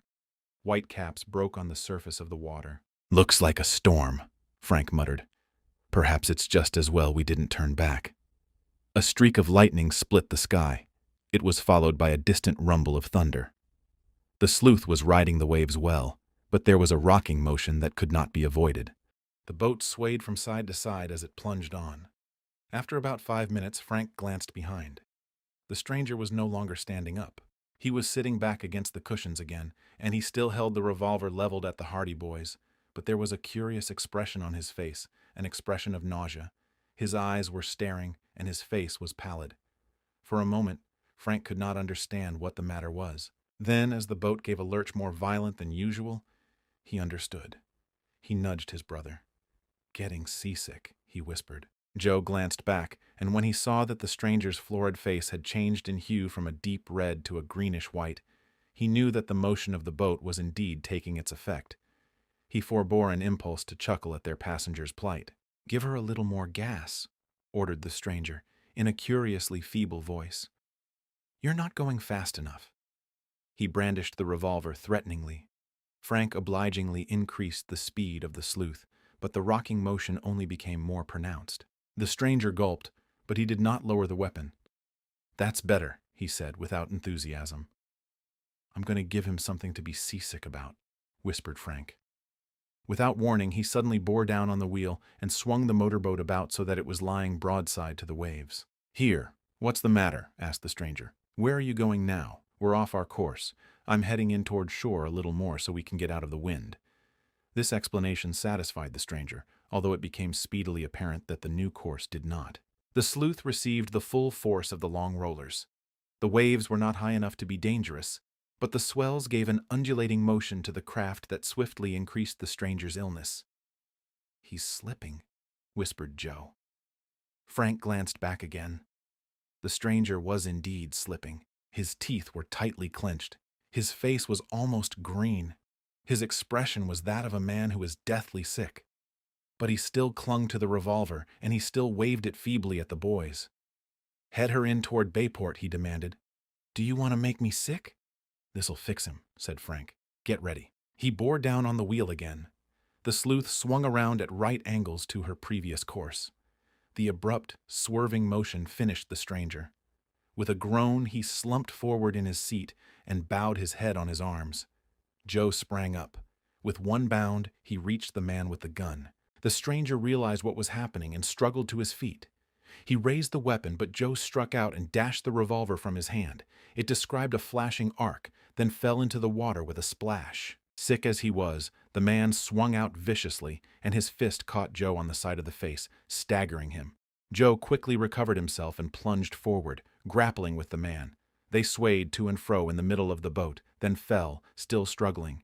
But although Joe was young and wiry, he was not strong enough to cope with his antagonist, and Frank soon saw that the stranger was having the better of the battle. He glanced ahead, saw that the sleuth was heading into a long, low bank of fog, but that there were no other boats in sight, then abandoned the wheel. He leaped back to the assistance of his brother, crooked his elbow about the stranger's neck, and dragged him back. The man struck out wildly, twisted around and staggered Frank with a blow in the ribs. He managed to struggle to his feet. They saw his hand flash to his pocket, and then he produced a small package and flung it far out over the side. It had only taken a second, but that second was sufficient to serve for his undoing. Frank scrambled to his feet in the swaying boat, and for a moment they sparred.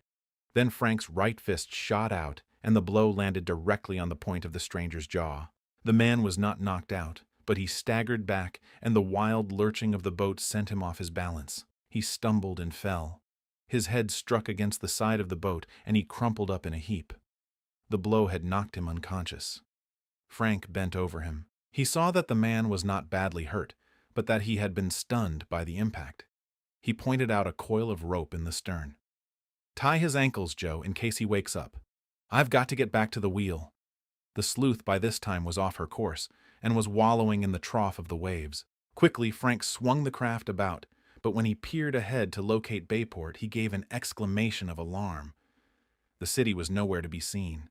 The heavy cloud of mist that had been gathering over the bay now totally obscured the shores. How far the boat had departed from her course he did not know, and in the fog bank he had but a vague idea of their location. He began to look around in hopes of finding a compass, but there was none in the boat. "Have you got a pocket compass, Joe?" Joe, who was busily engaged in tying the unconscious stranger's ankles together, looked up and shook his head. "Isn't there one in the boat?" "No, and here we are in a fog bank. I don't know whether we're in the right direction for Bayport or not."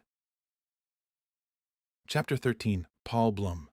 Frank Hardy reduced the speed of the motorboat because he realized the dangers that lurked in the fog. Almost any moment they might crash into another boat in the bay. Even worse, they might be so far out of their course that they would pile up on one of the rocky shores. The fog was impenetrable. Frank did his best to judge their direction by the waves, but this did not help greatly, as there were cross-currents and the wind was shifting. The sleuth coursed on, feeling its way blindly through the haze that enveloped the bay. Frank peered ahead into the foggy veil. Joe concluded his ministrations to the stranger, who was now beginning to stir. The man opened his eyes and groaned. "Have you had enough?" asked Joe. "Who hit me?" "You hit your head against the side of the boat. Are you going to make any more trouble?" The man groaned again, tried to get to his feet, found that his ankles were tied together, and sank back with a sigh. "He won't give us any more bother," declared Joe, coming forward. It was plain that there was no more fight left in their captive. "I wish this fog would lift," said Frank. As though in answer to his words, a sudden gust of wind sent the mist in scurrying wreaths, raising the heavy gray veil long enough to enable him to see Bayport lying almost directly ahead. He could make out the position of the row of boathouses, and he headed the sleuth toward them. The curtain of fog descended again, but Frank was now fairly sure of his position. "We're heading in the right direction now. Should we try to make the boathouse?" "I don't think we'll be able to find it in this mist." "I guess you're right. We'll land at the big wharf." In a short while, the boat was nosing its way through the fog, among the shadowy craft anchored near Bayport Wharf. The city loomed up in a ghostly dark mass beyond the water. Finally, the sleuth drew alongside the wharf and nosed its way to one of the slips. To the surprise of the boys, they saw several figures running along the wharf. "What boat is that?" shouted someone from the fog. "The Sleuth." "Good. That's them." "I thought they'd land here," said the voice, evidently addressing someone else on the wharf. "Looks as if we're expected," observed Joe. A man came down the slip, and even in the fog they knew the figure was familiar. When he drew closer, they saw that the man was none other than their father. "Dad," exclaimed Frank. "Have you got him with you?" asked the detective quickly. "Who? Joe?" No. The man you picked up at Barmet Village. I had a telephone message about him. Yes, we have him here. He tried to hold us up with a revolver, but we got the better of him." "Fine," said Mr. Hardy, peering down into the boat, where the stranger was struggling to sit up. "All right, Chief," he called, to a burly man who was coming down the slip. "They have him." Chief Collig of the Bayport Police Force and Con Riley, one of his men, then appeared in view. "Got him, hey?" said Collig. "They have him here in the boat." "All right. Hand him over." Still wondering how their father had known that the stranger was in the boat with them, and wondering also why the police were on hand, the Hardy boys untied the ropes that bound their passenger's ankles and helped him over the side. He was immediately seized by the officers, who proceeded to search his pockets. "Here," he protested. "What's all this about?" "Well, Paul Blum," said Fenton Hardy, "you thought you'd made a getaway, didn't you?" The man started. "You have my name wrong," he muttered. "Oh no, I haven't," contradicted Mr. Hardy. "They tell me you were shoving the queer down in Barmet Village this morning." The Hardy boys had been told by their father that shoving the queer was the underworld expression for passing counterfeit money. "Those Secret Service men would have caught you if the boat hadn't been handy," went on Fenton Hardy. He turned to his sons. "What sort of story did this fellow tell you?" "He said he had to catch a train, as he was going to be married, and some of his friends in the village were trying to hold him back, as a practical joke," answered Frank. "We thought the yarn was rather fishy and I was going to turn back, but he drew a revolver on us." "How did you get him tied up?" "He got seasick and Joe knocked the gun out of his hand. Then we tackled him." "Good work," approved Mr. Hardy. "I got a phone call from 2 Secret Service men this morning. It seems they've been trailing Paul Blum for some time and they were just about to arrest him when he made a bolt for liberty. They chased him down the street, but he disappeared, and the next thing they knew he was in your boat, heading for Bayport. They waved at you and tried to signal to you to come back." "So that's why the 2 fellows were running along the shore," exclaimed Joe. "But when you didn't turn back, they telephoned to me to meet the boat and arrest him." Fenton Hardy turned to Chief Collig. "Did you find anything?" he asked. The chief straightened up, scratching his head. "Not a thing. Nothing but a dollar bill and some matches. No counterfeit money?" exclaimed Mr. Hardy in surprise. "Not a bit. That's strange. The detectives told me he had a big roll of bad bills." "Why, that must have been what he threw overboard," said Frank. "He took something out of his pocket and tossed it over the side of the boat while we were fighting with him. At the time, I couldn't imagine what it was. I guess that's how he got rid of it." Fenton Hardy turned to Paul Blum, who was standing sullenly, with his pockets turned inside out. "And what have you got to say for yourself, Blum?" "Nothing. You haven't got anything against me. Perhaps not just now. But wait till those Secret Service men arrive from Barmet. You were passing counterfeit money in the village." "Any counterfeit money I passed, I got from someone else," blurted the prisoner. "I'm not in that game." Fenton Hardy turned to his sons. "This doesn't happen, by any chance, to be the fellow who tricked you on that bad $5 bill at the railway station, does it?" he asked. They shook their heads. "No, it isn't he. I'm convinced that he's associated with the gang in some way." "You haven't got anything on me," Blum persisted doggedly. "Perhaps I did pass some bad money in the village. What of it? If I did, I didn't know it was bad. I got it from someone else. It ain't my fault. If you're so innocent, why did you run from the detectives? I had to catch a train." "Tell that to the judge," advised Chief Collig roughly. "I think I'll lock you up for a while, my friend, and let you just think things over." "Yeah, put him in the cooler," piped up Con Riley. "I don't want any advice from you," said the chief, crushing his subordinate officer with a frown. "Here, put the cuffs on this bird and lock him up." There was a jingle of handcuffs as they were clapped about Paul Blum's wrists. The man protested, but he was quickly silenced by the chief. "We're going to keep you until the Secret Service men get here," said Fenton Hardy. "Perhaps they'll have more to tell." Chief Collig and Constable Riley trudged off, with Paul Blum between them. Fenton Hardy turned to his sons with a smile of approval. "Good work," he said. "You haven't lost any time making good use of the new boat, I see." "I only wish we could have got hold of that roll of counterfeit bills he threw overboard," said Frank disconsolately. "Well, it can't be helped now, although that would have cinched the case against Blum.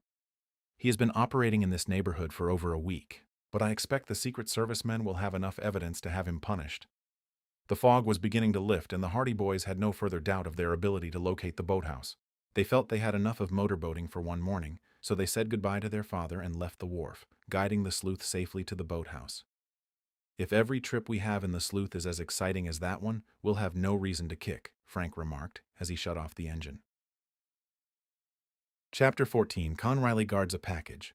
Officer Con Riley was at peace with the world. His heart was full of contentment, and his stomach was full of pie. The sun was shining, and one of the aldermen had just given him a fairly good cigar. His beat had been free of crime for a week. His wife had gone to the country for a visit, and she had taken the children with her.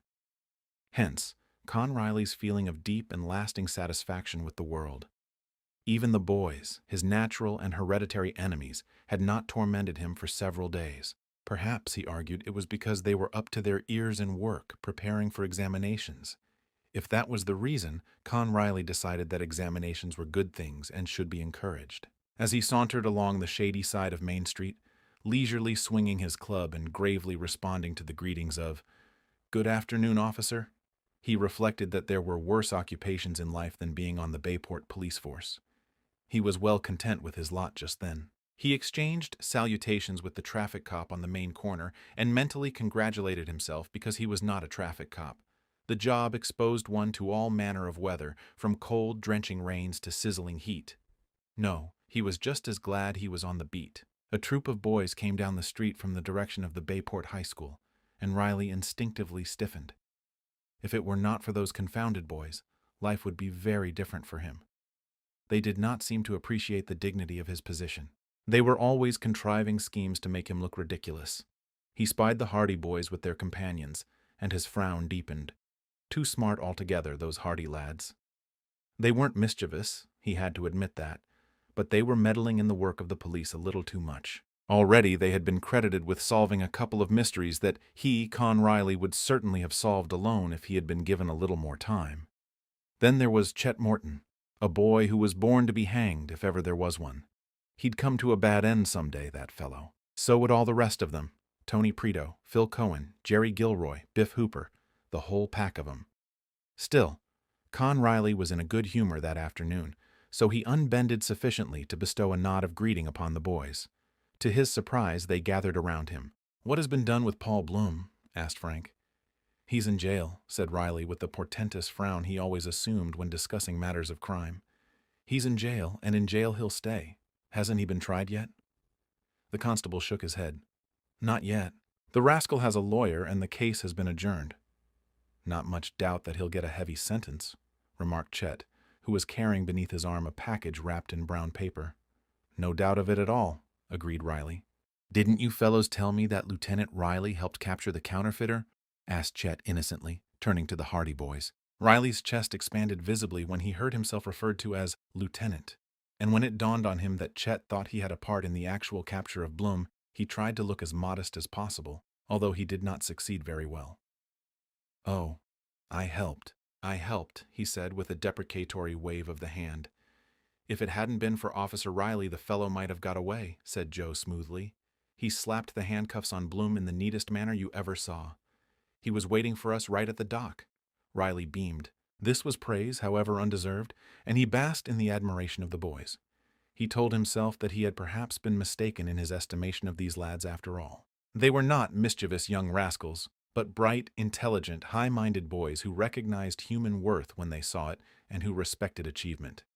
"Yes," he said heavily, "I got Blum behind the bars and he won't get out again in a hurry." He said it as though he had personally been responsible for Blum's capture and personally responsible for seeing that the prisoner was kept safely locked up.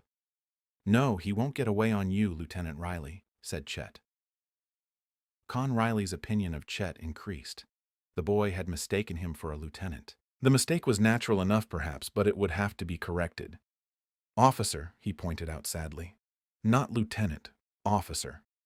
"Do you mean to tell me that you're not a lieutenant?" exclaimed Chet in well-assumed amazement. "Not yet," replied the officer, leaving the impression, however, that it was only a matter of hours before such promotion should be his in the natural course of events.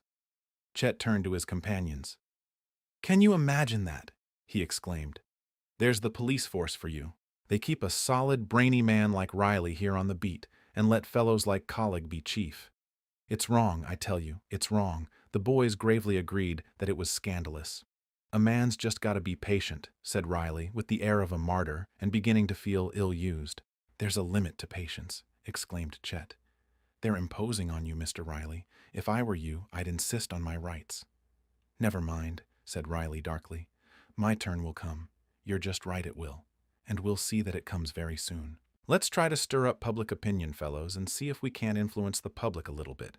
If the public demands that Officer Riley be promoted, he'll be promoted." "Why, that's very good of you," returned Riley pompously. "A few words in the right place mightn't do any harm at all." "Those words shall be said," Chet assured him earnestly. "You may depend on us, Mr. Riley. We will see that your qualities of leadership are recognized. You're the only man who can wake this city up." Con Riley, a trifle dazed by this avalanche of flattery, but nevertheless feeling that every bit of it was deserved, and that the boys deserved credit for their perception, beamed with appreciation. "Why, I never had no idea you lads felt like this," he said. "I always thought you had a sort of grudge against me." The boys immediately disclaimed any such sentiments. "We may have been a little bit troublesome at times," agreed Chet regretfully, "but that was because we didn't understand you. After this, you may depend on us. Your time will come, Mr. Riley. Your time will come."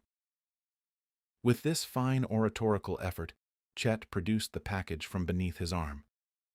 "By the way," he said, "I wonder if you would mind guarding this package for me, Mr. Riley? You'll be here for the next 10 minutes, won't you?" A doubt flashed across Riley's mind. "Why don't your friends look after it? We're all going to be together and we didn't care to wait. If a man by the name of Muggins comes along and asks for it, you'll give it to him, will you?" Riley took the package. "I'll take care of it," he promised. "I wouldn't trust it with anyone but you," declared Chet solemnly. "You can trust me. I'll look after it. And if your friend Muggins comes along, I'll see that he gets it safely all right."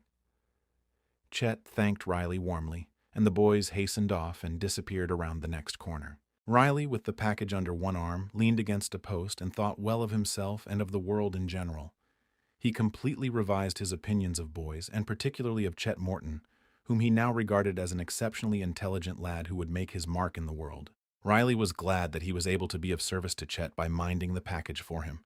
The package was not very heavy. Riley was curious as to its contents. Chet had left the impression that it contained something quite valuable. He said he would not trust anyone but Riley to guard it. That in itself was a compliment. The late afternoon was warm, and as Con Riley leaned against the post and indulged in these pleasant meditations, permitting himself to speculate on what the boys had said about his fitness for promotion, allowing himself to remember how pleasant it had sounded to hear Chet refer to him as lieutenant, he became a bit drowsy. He was naturally a sleepy man, and he had long since schooled himself in the art of appearing to be wide awake while on duty, while indulging in covert naps of a few minutes' duration. The hurrying crowds of people behind him, because it was the 5 o'clock rush hour, gradually became a blurred impression of tramping feet and chattering voices. Suddenly, the shrill jangle of an alarm clock sounded. Riley started violently, straightened up, blinked, and looked behind him. The alarm clock trilled steadily. Riley looked suspiciously at the people nearby, and the people looked at one another. He looked up into the air, looked down at the pavement, but still the mysterious alarm clock rattled on. Then Riley became aware that the alarm clock was in the package under his arm. At the same time, the crowd became aware of the fact as well. Someone tittered, someone else laughed outright. "Carry your own alarm clock with you now, do you?" asked a man. Riley felt very foolish. He was tempted to throw the package away, but instead, he held it gingerly by the string and pushed his way through the crowd. The unremitting alarm clock rang loudly. "Time to wake up," shouted a wit in the crowd. Riley flushed and hastened on down the street, but the alarm clock shrilled relentlessly. That tinkling bell seemed as though it would ring forever. And as Riley hurried on his way, people turned and stared and laughed, and small boys began to follow him, while all the time the bell trilled on without a sign of weakening. His journey down the street was a triumphal procession. The crowd of small boys following him swelled to the proportions of a parade. The bell rang on. Con Riley was the center of interest. He did not know what to do. If he threw away the package now, it would be an admission that he had been the victim of a practical joke. The longer he kept the package, the more the crowd laughed, and the louder the bell seemed to ring. His steps became faster and faster, as though he were trying to run away from the sound. Everyone was staring at him in amazement. The giggles and guffaws of the crowd became louder. The shouts of the small boys were more insistent. Across Con Riley's mind flitted certain phrases of Chet Morton. "Your time will come. You're the only man who can wake this city up. We shall see that your qualities of leadership are recognized." With a mutter of wrath, he flung the tinkling package into the nearest alley. A uniformed street cleaner who was just emerging from the alley received the package full in the chest and sat down very suddenly. He flung the package back at Riley. The crowd whooped with glee. The package fell into the street, the bell still ringing, and one of the small boys picked it up and ran after Riley, asking if he wanted it back. Thus he was pursued to the police station until the bell of the alarm clock ceased to ring, and only then did the crowd scatter. Mopping his brow, flushed with anger, Riley took refuge in the station and vowed vengeance in the future on all the boys in Bayport, particularly high school boys, most especially Chet Morton's gang, and most absolutely and positively Chet Morton himself. As for that worthy, in company with his chums, he had witnessed the alarm clock parade from a convenient corner across the street, and was now limply making his way toward the Hardys' barn, pausing every now and then to burst into shrieks of laughter at the remembrance of Riley's undignified flight. But when the Hardy boys and their chums reached the house, they found their father hastening down the front steps. "I just had a telephone message from the police station," he said. "What's the matter?" asked Frank, while the other lads looked at one another guiltily. Had Riley reported them? "Paul Blum has escaped from jail," said Fenton Hardy. Chapter 15, The Chase. "When?" asked the Hardy boys quickly, in response to their father's announcement of Paul Blum's escape. "Just a few minutes ago. At least, that was when they discovered it. He managed to get out into the jail yard for some exercise, and in some way the guard's attention was distracted. Blum piled up a couple of old boxes against the wall and was over before anyone saw him. I wonder where he would go. The police are watching the roads and the trains. I don't think he can get out of the city that way. But I have an idea he has accomplices here, and if he can, he'll join them and they'll see that he is smuggled out all right. I was going to suggest that you fellows take the motorboat and keep an eye on the bay." "Good idea," exclaimed Frank, who never needed an excuse to take the boat out. "Come on, Joe." "Come on, Chet." "I'll go out in Dad's boat," volunteered Tony Preto. "Fine," agreed the others, and the boys hastened down the street in the direction of the boathouses. Jerry Gilroy and Biff Hooper went with Tony, while Phil Cohen went with Chet and the Hardy boys. Frank unlocked the door of the boathouse and went inside, followed by the others. But the familiar shape of the sleuth could not be seen. The front of the boathouse was open. The motorboat had disappeared. "The boat's gone," he exclaimed in consternation. The other boys stared, amazed at this unexpected development. "It's been stolen," cried Frank. "No one has a key to the boathouse but Joe and me." "It was here at noon," exclaimed Joe. "I was in here for a few minutes before I went to school." "Who could have taken it?" asked Chet. "Do you think it could have been Paul Blum?" suggested Joe. The same thought had been in Frank's mind. That's who it was. He wanted to make a quick getaway, so he figured his best chance would be by boat. And perhaps he found out where our boathouse was, just so he could get even because we turned him over to the police, Joe put in. "He can't be very far away," Phil Cohen pointed out.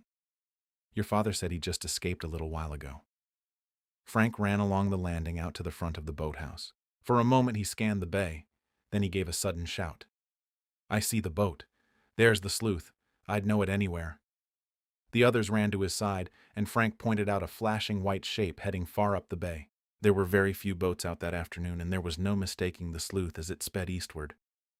"Get Tony to chase him," exclaimed Joe. "Quick." They ran hurriedly out of the boathouse and made their way down to the ramshackle building where Tony Preto kept his craft. The other boys looked up in surprise as the Hardys and their companions entered. Tony had been just on the point of starting. "Paul Blum has stolen our boat," Frank told him. "He's making his getaway in it now." "Paul Blum," exclaimed Tony. "Yes, the escaped prisoner. There's the boat now," declared Joe as he pointed out toward the bay. In a flash, Tony grasped the situation. He leaped into the motorboat. "Jump in, we'll chase him." The Hardy boys scrambled into the boat, but Chet and the others stayed behind. "Too many cooks spoil the broth," explained Chet. "You'll need all the speed you can get out of that boat to catch him. We'd only delay you." Chet was eager to join in the chase, but he realized that the fewer passengers Tony's boat carried, the better would be their chance of capturing the fugitive. The other boys quickly took their cue from his attitude and declared that they would remain behind also. "We'll telephone to Barmet Village," suggested Chet.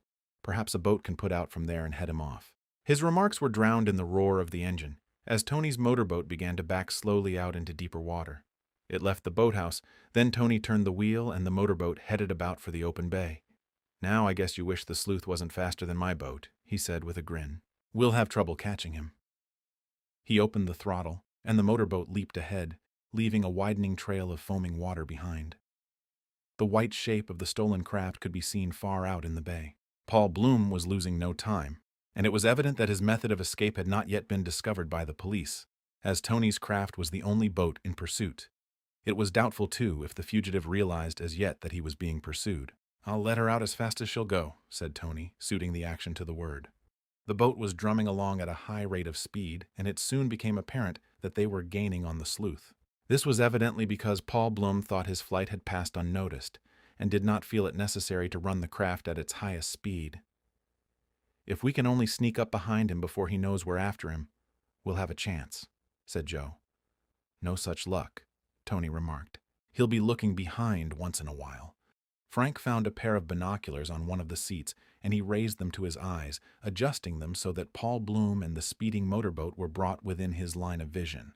The distant sleuth leaped closer as he looked through the glasses, and he could plainly see the face of the man at the wheel. They had not been mistaken. The fugitive was Paul Blum. Even as Frank looked, the man turned, and an expression of alarm crossed his face. He had seen the motorboat pursuing him. Frank saw Blum lean forward, and the sleuth began to increase its speed. The wing of water cleft by its bow became higher, and the spray was flying. Swiftly, the motorboat began to draw away. "He's seen us," said Frank, lowering the binoculars. "We'll keep after him anyway." "We'll chase him clean across the Atlantic if the gas holds out," declared Tony. Joe gave an exclamation of delight. "The gas!" he exclaimed. "The gas.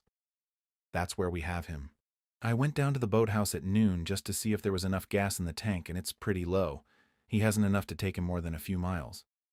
"Good," exclaimed Tony. "That's where we have the edge. My boat may not be as fast as the sleuth, but the gas tank's full and there's some more in that can. We'll chase him till he has to quit." But if the gas in the sleuth's tank was low, there was no sign of it just then. The motorboat sped on up the bay, gradually widening the distance between itself and the pursuing craft. Tony crouched at the wheel, impassively watching the flashing white streak far ahead. "I wonder where he's heading for," said Frank.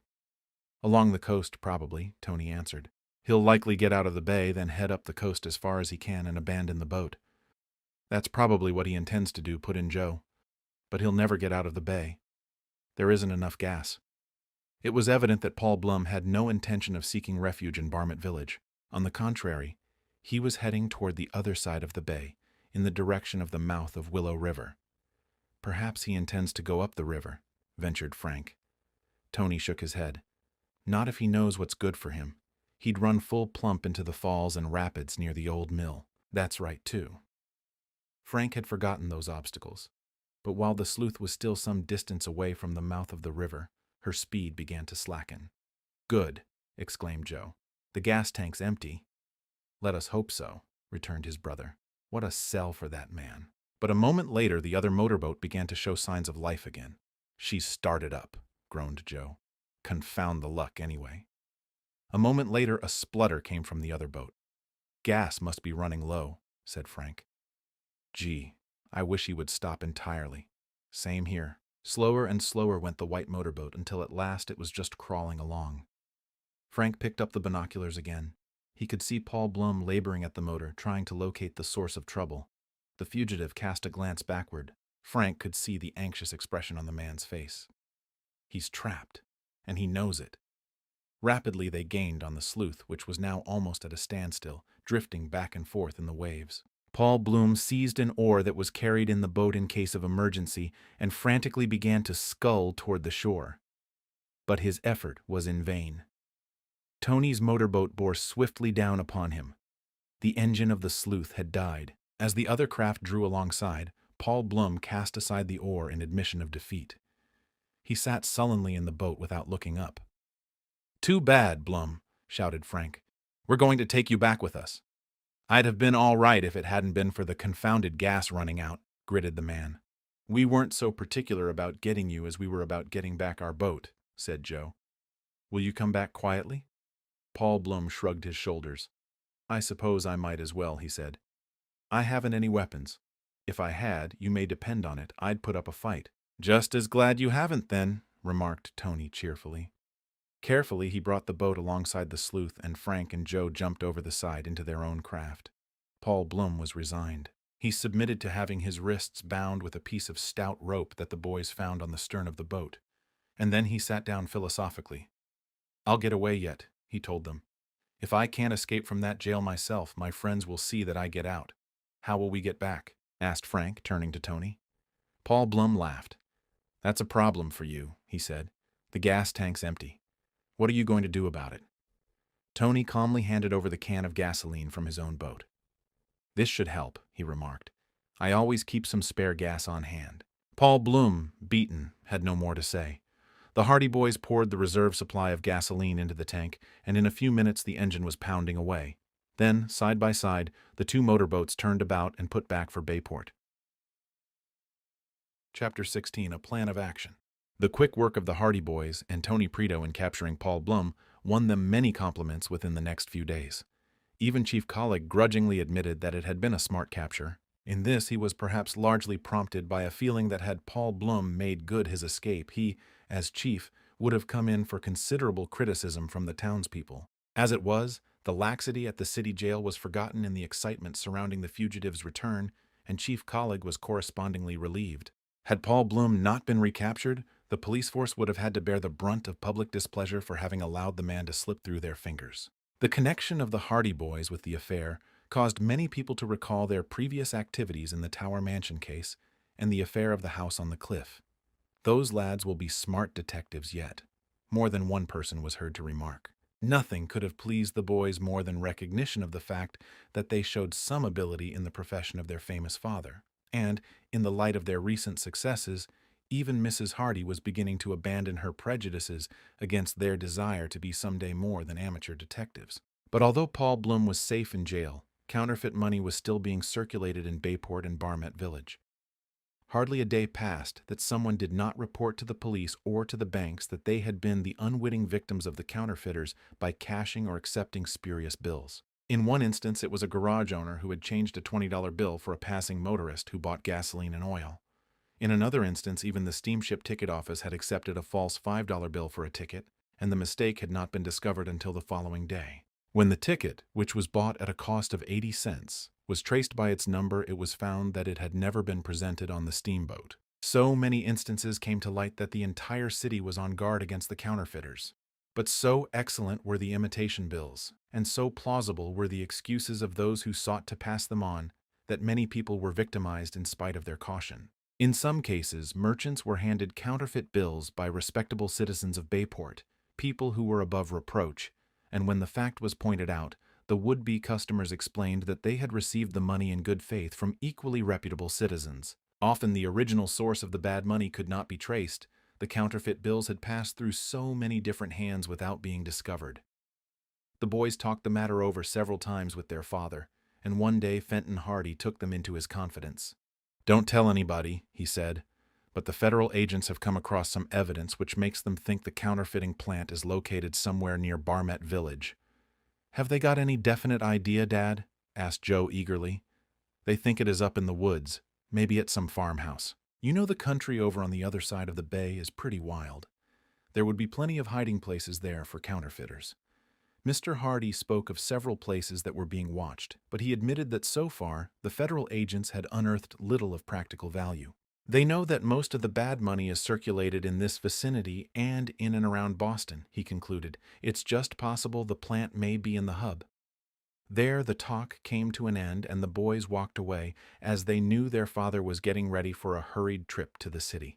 "It's a good chance for us to do some real detective work," said Frank to his brother one afternoon after school, as they were in the gymnasium in the barn back of the Hardy home. "The whole city is worked up over this counterfeit money business. Smarter detectives than we are working on the case," Joe pointed out, "but they haven't found much yet. Paul Blum won't talk. If we could get something out of him, we might have a clue to go on. He won't say a word. It's my opinion he doesn't know much about the source of the counterfeit money anyway. I think he was only an agent sent out to dispose of as much of it as he could. They probably have a dozen men traveling around the country passing off these bad bills. Once the money gets into circulation, it's liable to pass through a dozen hands before it is discovered. Perhaps that man who stung the garage owner for $20 had no idea the money was bad, and perhaps it's the same way with the fellow who bought the ticket at the steamboat office. It's queer that most of the fuss is being raised right around this city. You don't hear much about it from other places." "It's my idea," said Frank, "that the counterfeiters have their plant right in this vicinity." "Do you think so?" "Just as you said. Most of the counterfeit money seems to be passed in and around Bayport. Where do you think they could be making the stuff?" Frank shrugged. "You never can tell. Perhaps in some cellar of one of the downtown buildings, for all we know.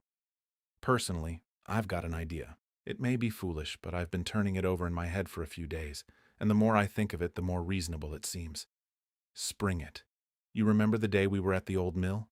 I'll say I do. Those fellows wouldn't let me dry my clothes in the mill after I'd fished that precious kid out of the water. But one of them offered us a reward, didn't he? Oh, well, you can't take a reward for that. That isn't what I'm getting at. Do you remember how the other man grabbed the bills out of his hand and turned his back to us?"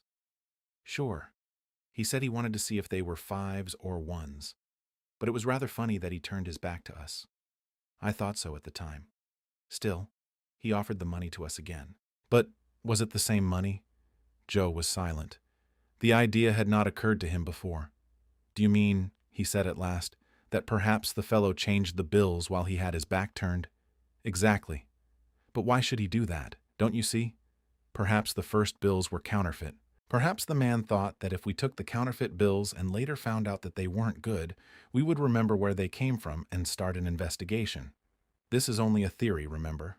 But perhaps the reason he took the bills from the man they called Doc was to change them for good bills, so that we would have no cause for suspicion." Joe nodded reflectively. "By gosh, Frank, there may be something to your idea after all. Say, perhaps that's where the counterfeiting plant is, right in the old mill. That's just what I've been driving at. There's something fishy about the old mill, for all their story that they're making a patent kind of breakfast food. That may be true, of course, but still, they didn't look very much like scientists to me. To me, either. But how can we find out anything more about the place than we know already?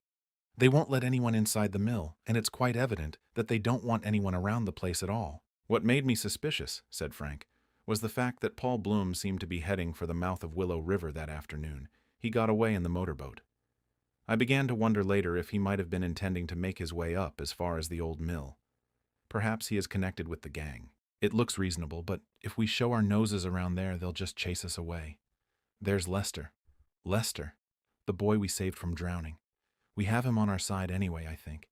If we haven't, he must be a very ungrateful beggar. I'd just like to ask him a few questions about this patent breakfast food yarn." "That's a good idea," cried Joe. "If he tells us any kind of story at all, we can soon tell if he's lying or not. But somehow, I don't think he would lie to us. He seemed to me to be a pretty decent sort of boy." "That's what I thought of him, too. Chances are, if these men are counterfeiters, they're keeping him there as a prisoner. He might be only too glad to tell what he knows if given a chance. And if it turns out that those men really are scientists and that the mill is really being used for this breakfast food stunt, we won't be making ourselves foolish by poking around and perhaps getting into all sorts of trouble for suspecting they were counterfeiters." Frank nodded. "That was my idea in suggesting Lester. We have to work pretty carefully, for it wouldn't do to start a hue and cry and find out that those fellows really are scientists after all. But what do you say to taking the motorcycles tomorrow morning and going up to the old mill to see if we can get to talking to the boy? I'm game. Tomorrow's Saturday. Even if the men at the mill do see us, they'll think we're just out on a holiday outing. There's no law against going near the old mill, even if they don't want strangers around. So the arrangement was made, and the Hardy boys laid their plans for a visit to the old mill on the following day. Each felt that there was something suspicious about the place, some mystery that was not entirely nor satisfactorily solved by the breakfast food explanation. If they could only talk to Lester, who was already under obligation to them for having saved his life, they felt that they would go a long way toward verifying or dispelling their suspicions regarding the three men who were the present occupants of the mill. Chapter 17. What Lester Said. The Hardy boys set out for the old mill on the following morning. They went up the shore road by motorcycle, then turned on to the deserted loop that led to the mill on the banks of the Willow River. When they came within sight of the river, they left their motorcycles under some trees by the roadside and went on their way on foot. They had brought fishing poles and fishing tackle with them.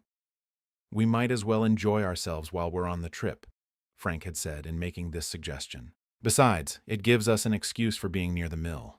There always was good fishing down by the pool near the mill race." They came out of the woods some distance above the mill and began to fish, working their way slowly down the river. By the time they had come within sight of the mill, Frank had caught 2 fish and Joe had caught 1. The mill wheel was revolving slowly, and they could hear the muffled sound of machinery within the building. Down by the pool, they could see a lone figure moving about. "I believe that's Lester," exclaimed Joe. "That's who it is, all right," agreed his brother, after a glance. "And he's fishing, too." Lester was standing on the bank of the pool, a fishing rod in his hand. But he did not seem to be very enthusiastic about the sport, for there was little eagerness in his expression as he eyed the motionless float on top of the water. Frank and Joe came slowly down the bank toward him, and he looked up at their approach. He recognized them immediately, and a smile came over his face. "Hello," he said shyly. "Hello, Lester," they greeted him. "Any luck?" "None yet," admitted the lad. "I don't care for fishing, anyway. There's supposed to be plenty of fish in this pool," Frank told him. Lester shrugged his shoulders. "I suppose so. I've caught quite a few.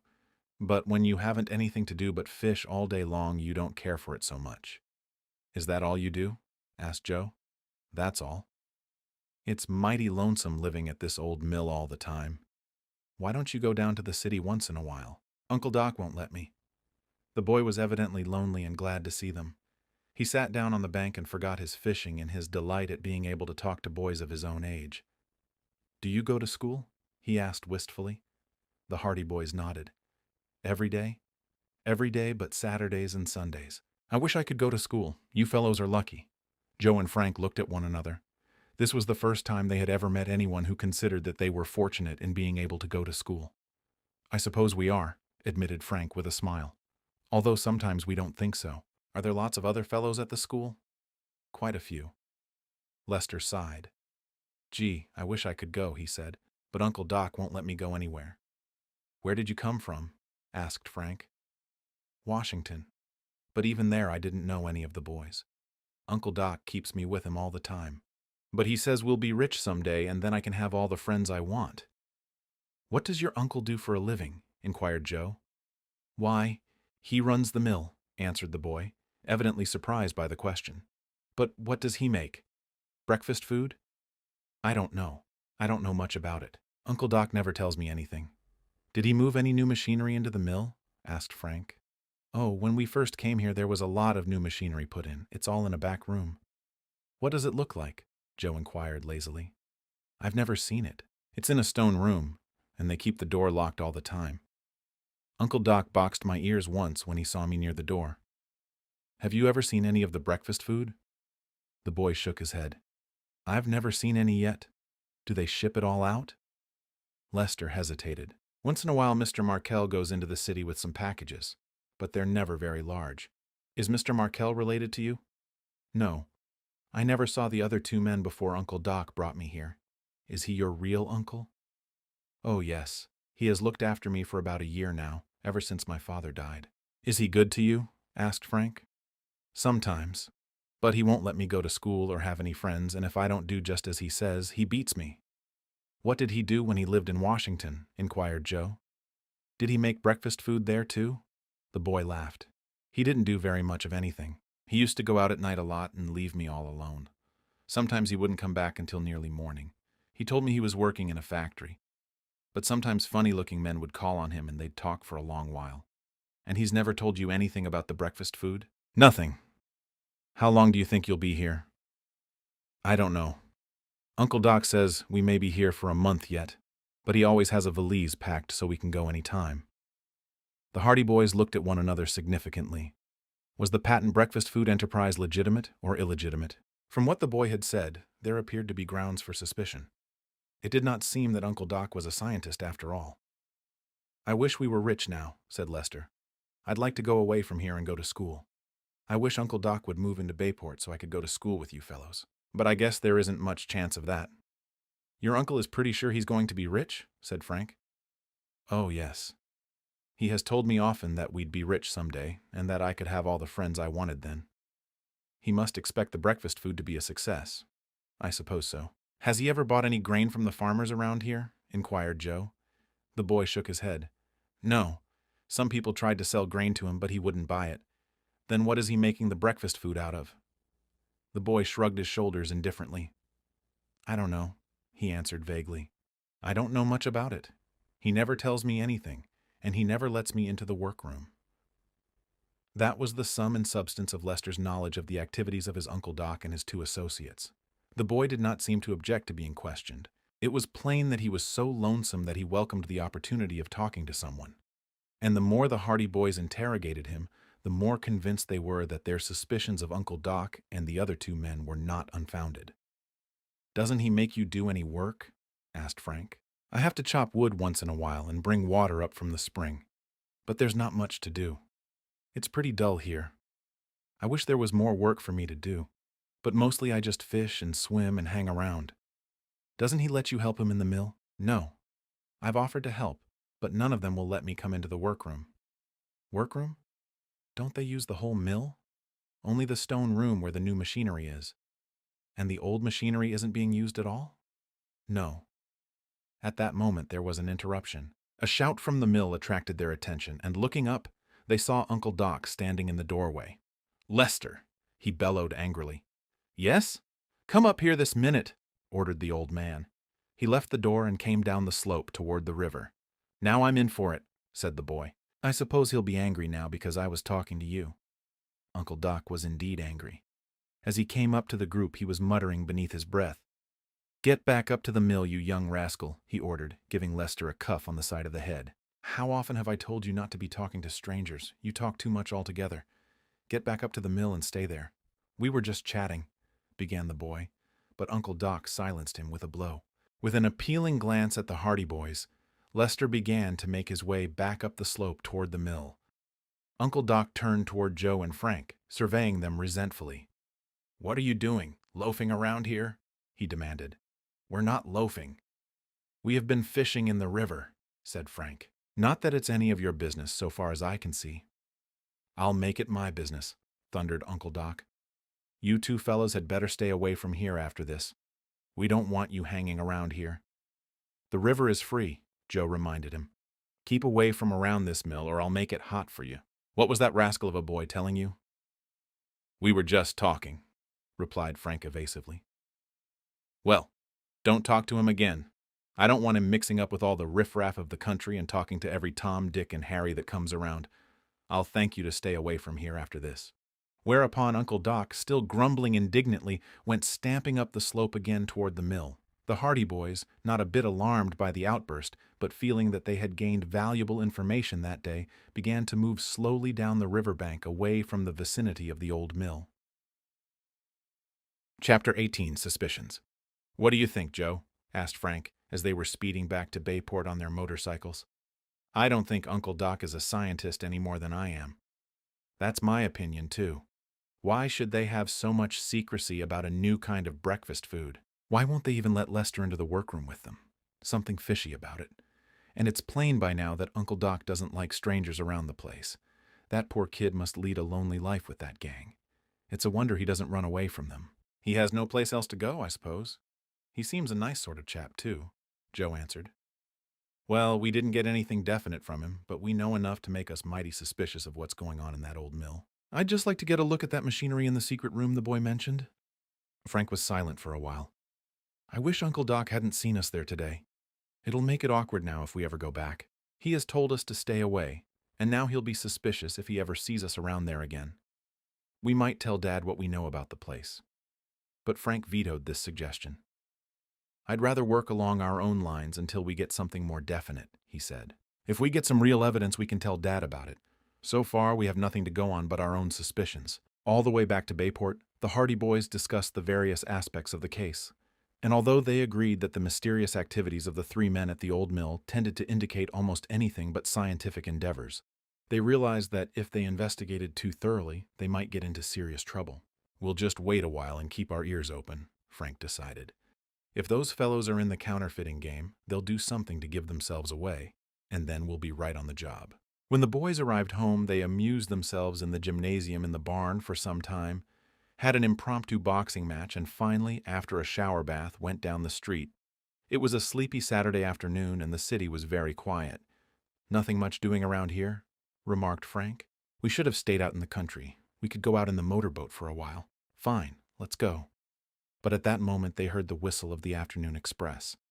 Like most boys, they had a weakness for trains. There was a fascination about the great locomotives that held them spellbound, and they liked nothing better than to watch the trains that passed through Bayport and to speculate on the towns and cities they had come from or were bound for. At times when school became exceptionally distasteful, they had often gone down to the railway station and wished they could board the first train that came by, to travel on to strange countries.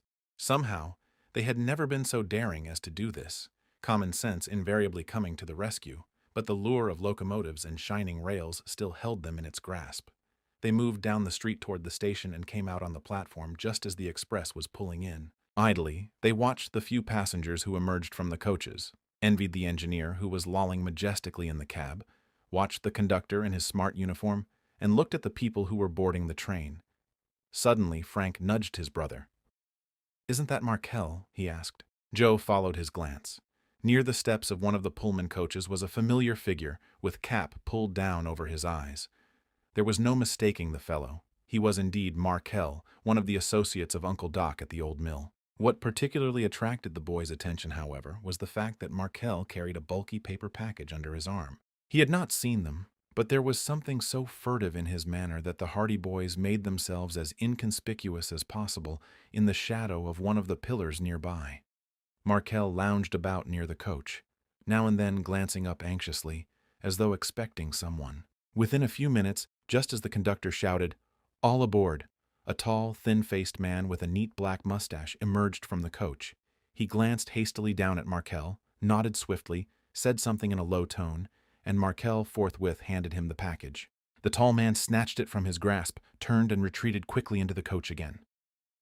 Markel, as soon as this transaction had been completed, gave a shrug of his shoulders as though he had been relieved of an unpleasant burden, turned swiftly on his heel, and walked away. He disappeared into the station just as the train began to pull out. The whole affair had occupied but a few seconds and had passed almost unnoticed by anyone on the platform save the Hardy boys. Any who may have noticed the handing over of the package doubtless attached little importance to it. The Hardy boys themselves would not have given it more than a passing glance had it not been for Markel's connection with the mystery of the old mill. What do you make of that, Frank? Markel must have passed on a sample of the new breakfast food. He seemed mighty secretive about it. I'll say he did. You'd think it was a bomb he was handing over instead of breakfast food. He waited until the train was just pulling out before the other man came for it. No breakfast food about that performance. I don't think so either. Evidently Markel and the gang are in touch with someone in the city. You remember that Lester said Markel came into Bayport every little while with a package under his arm. That must have been one of them. Well, that's a little more evidence to go on. Give them enough rope and they'll hang themselves. I'll just bet dollars to donuts that there is counterfeit money in that package instead of breakfast food. This man Markel looks to me like a crook, and his tall friend on the train didn't look any too trustworthy either. My idea is that they are using the mill as a plant where they turn out the money. Then they give it to one of their men on the train, and he takes it to some other city for distribution. That looks like it, Joe agreed. You could tell that Markel had something on his conscience when he handed that package over. He looked mighty shifty about it. The boys walked back down the street, still discussing the events of the day. They spent the rest of the afternoon out in Barmet Bay in the Sleuth. For the time being, they dismissed the affair of the mill from their minds, being content, as Frank had said, that the counterfeiters, if they were such, would ultimately betray themselves. When they returned home that evening for supper, they did not tell their father what they had learned. But Fenton Hardy himself brought up the question of counterfeit money when he told them that he had that afternoon received a telegram from federal authorities asking him to further his investigations. They have evidence that more than $10,000 in counterfeit money was put into circulation within the past 3 days, he told the boys. The affair is going beyond all bounds. And Paul Blum is still silent? Asked Frank. Can't get a word out of him. I'm inclined to believe he doesn't know anything about the men who are at the head of the organization. I think he was only a tool, employed to get the money in circulation. But I wish you two lads would keep on the lookout for any clues. It will help me a lot if we can run these counterfeiters to earth. Then besides, there is a big reward. We'll do our best, they promised. And secretly, they wondered what Fenton Hardy would think if he knew how much work they had already put on the case and how much evidence they had already gathered, tending to indicate that the old mill on the Willow River was in some way connected with the activities of the counterfeiting gang. If you can get anything definite in this case, said Fenton Hardy with a smile, I'll be ready to admit that you have some abilities as detectives.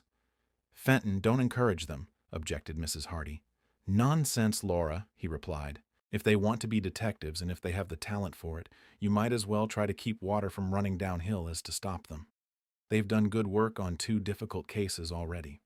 And I have a hunch that we'll do something on this case too, said Frank with confidence. Chapter 19. The Rug Buyer. 2 days later, an event occurred that brought the activities of the counterfeiters much closer home. Frank and Joe returned from school on Monday afternoon to find their mother in a state of great agitation. The moment they entered the house, they could tell that something unusual had happened, for Mrs. Hardy was sitting by the living room table gazing disconsolately at a great heap of bills in her lap.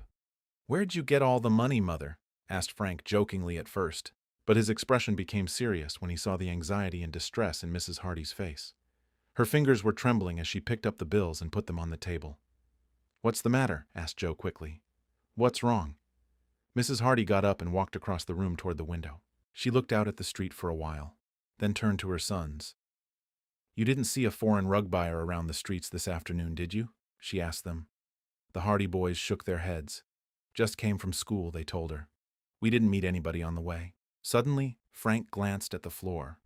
"Why, you've sold the rug!" he exclaimed in surprise. The living room floor had hitherto been covered by a valuable old Persian rug as soft as moss.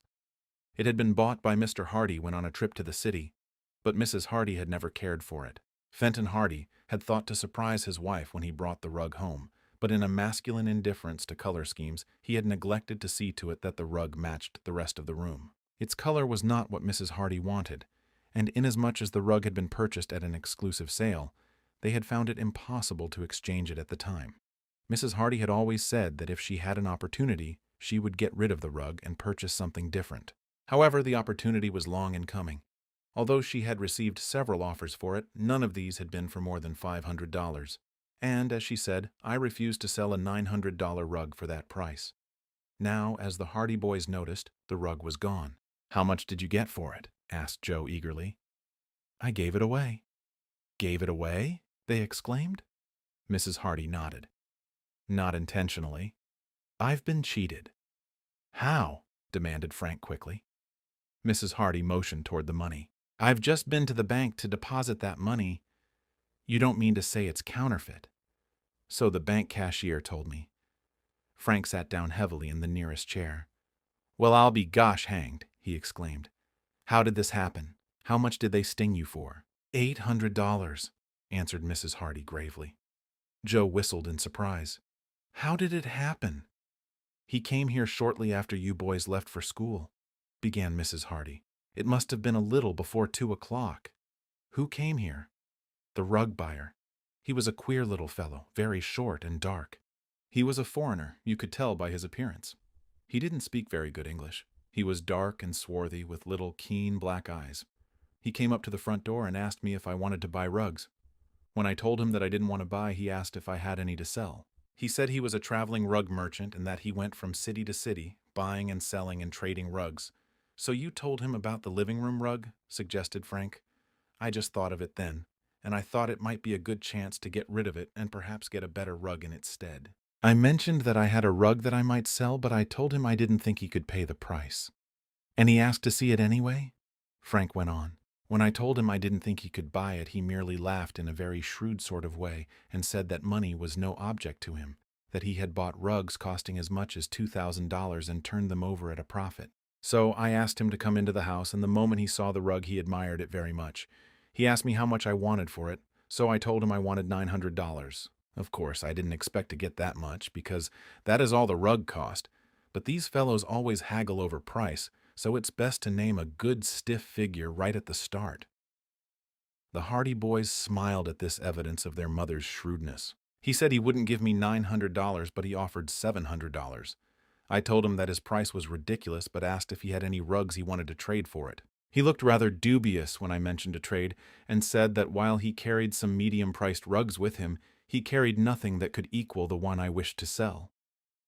"Did he say where he kept these other rugs?" Frank asked.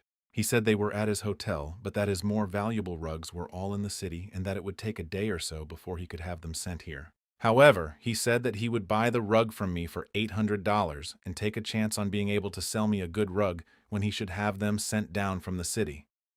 "Fair enough," remarked Joe. It seemed fair enough to me, for of course the rug was worth only about $800, perhaps less, because it has been used for several months. I was under no obligation to buy a new rug from him unless I wished, so I accepted his offer and he paid me the money. $800. In cash.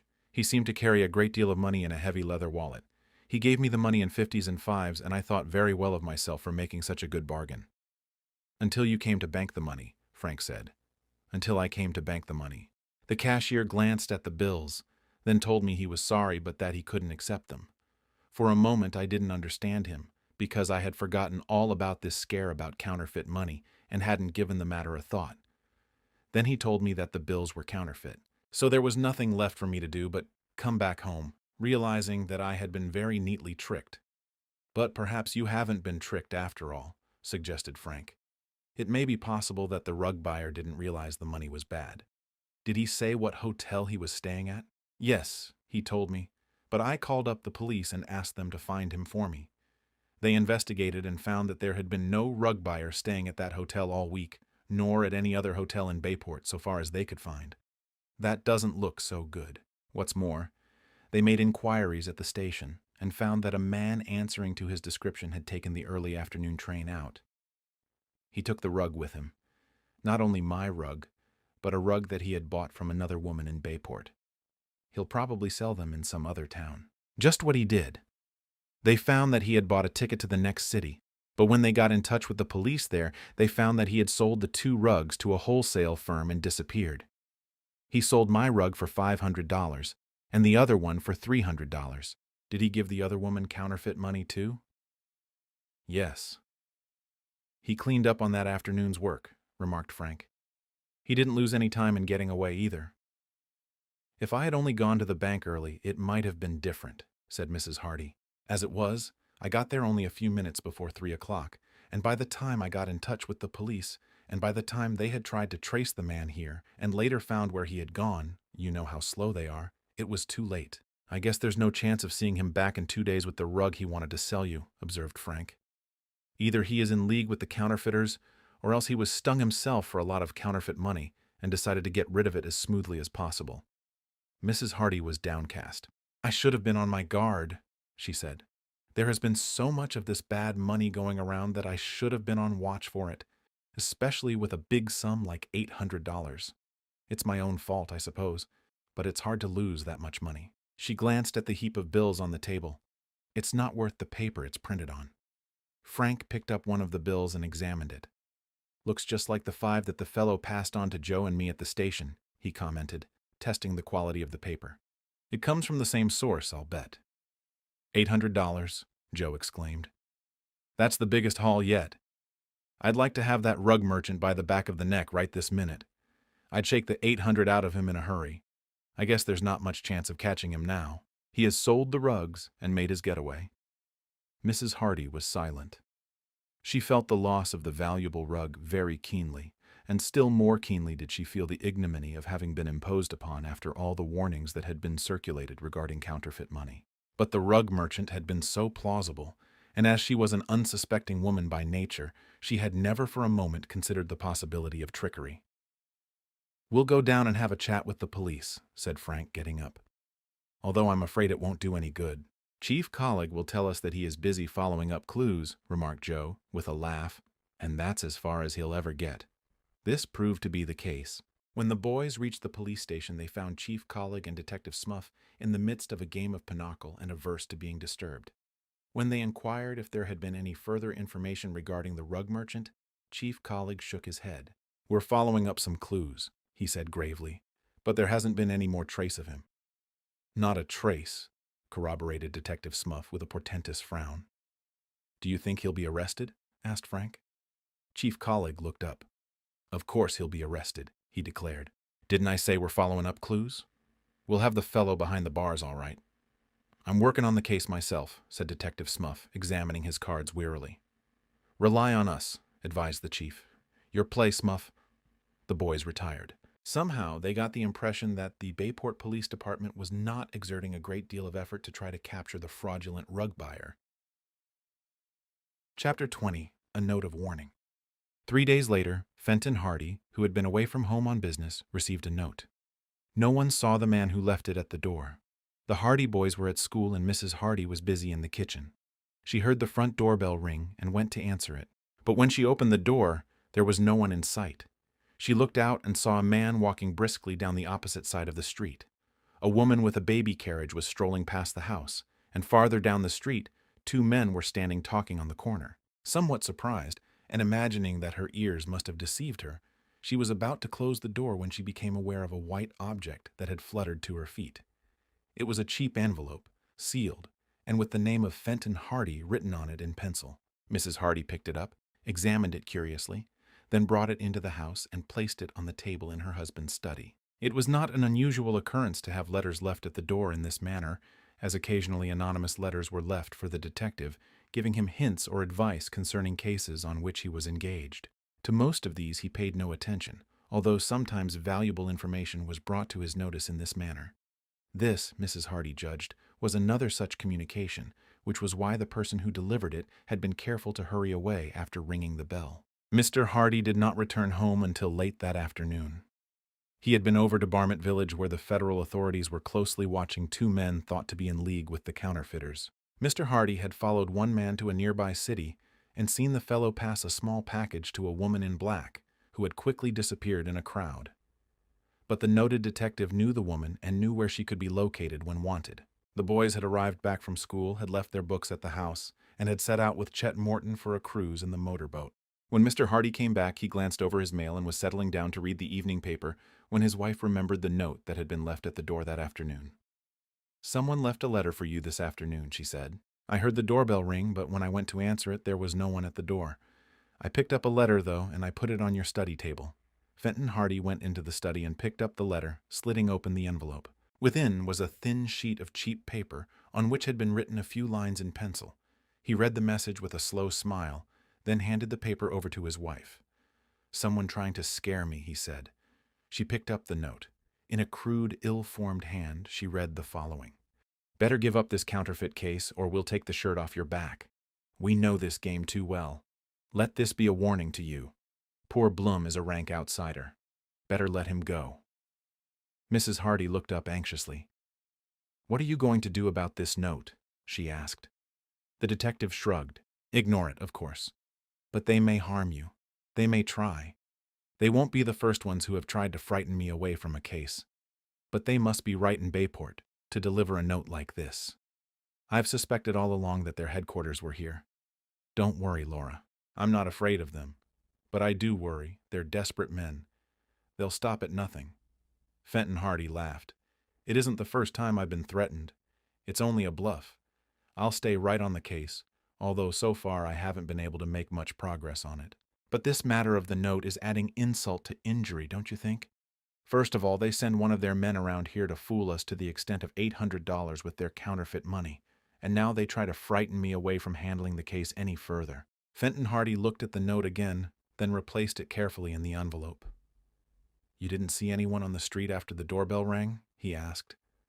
"Oh, there were 3 or 4 people walking by, but I didn't notice any of them particularly. They all seemed quite average people. None of them looked at all suspicious. The chap that delivered the note was probably hiding around the corner of the house until you went inside again. That's their usual scheme. It wouldn't have done much good if you had seen him. Probably some chap they picked up on the street and bribed to slip the note into the door. I don't like it." At that moment, Frank and Joe came into the house, flushed from their outing on the bay.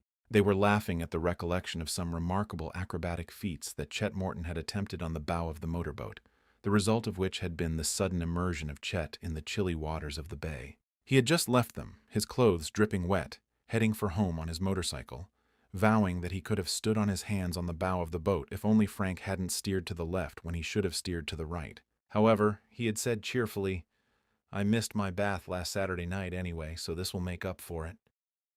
The Hardy boys recounted their adventures, and after Fenton Hardy had chuckled over the plight of Chet, he tossed over the mysterious letter to them.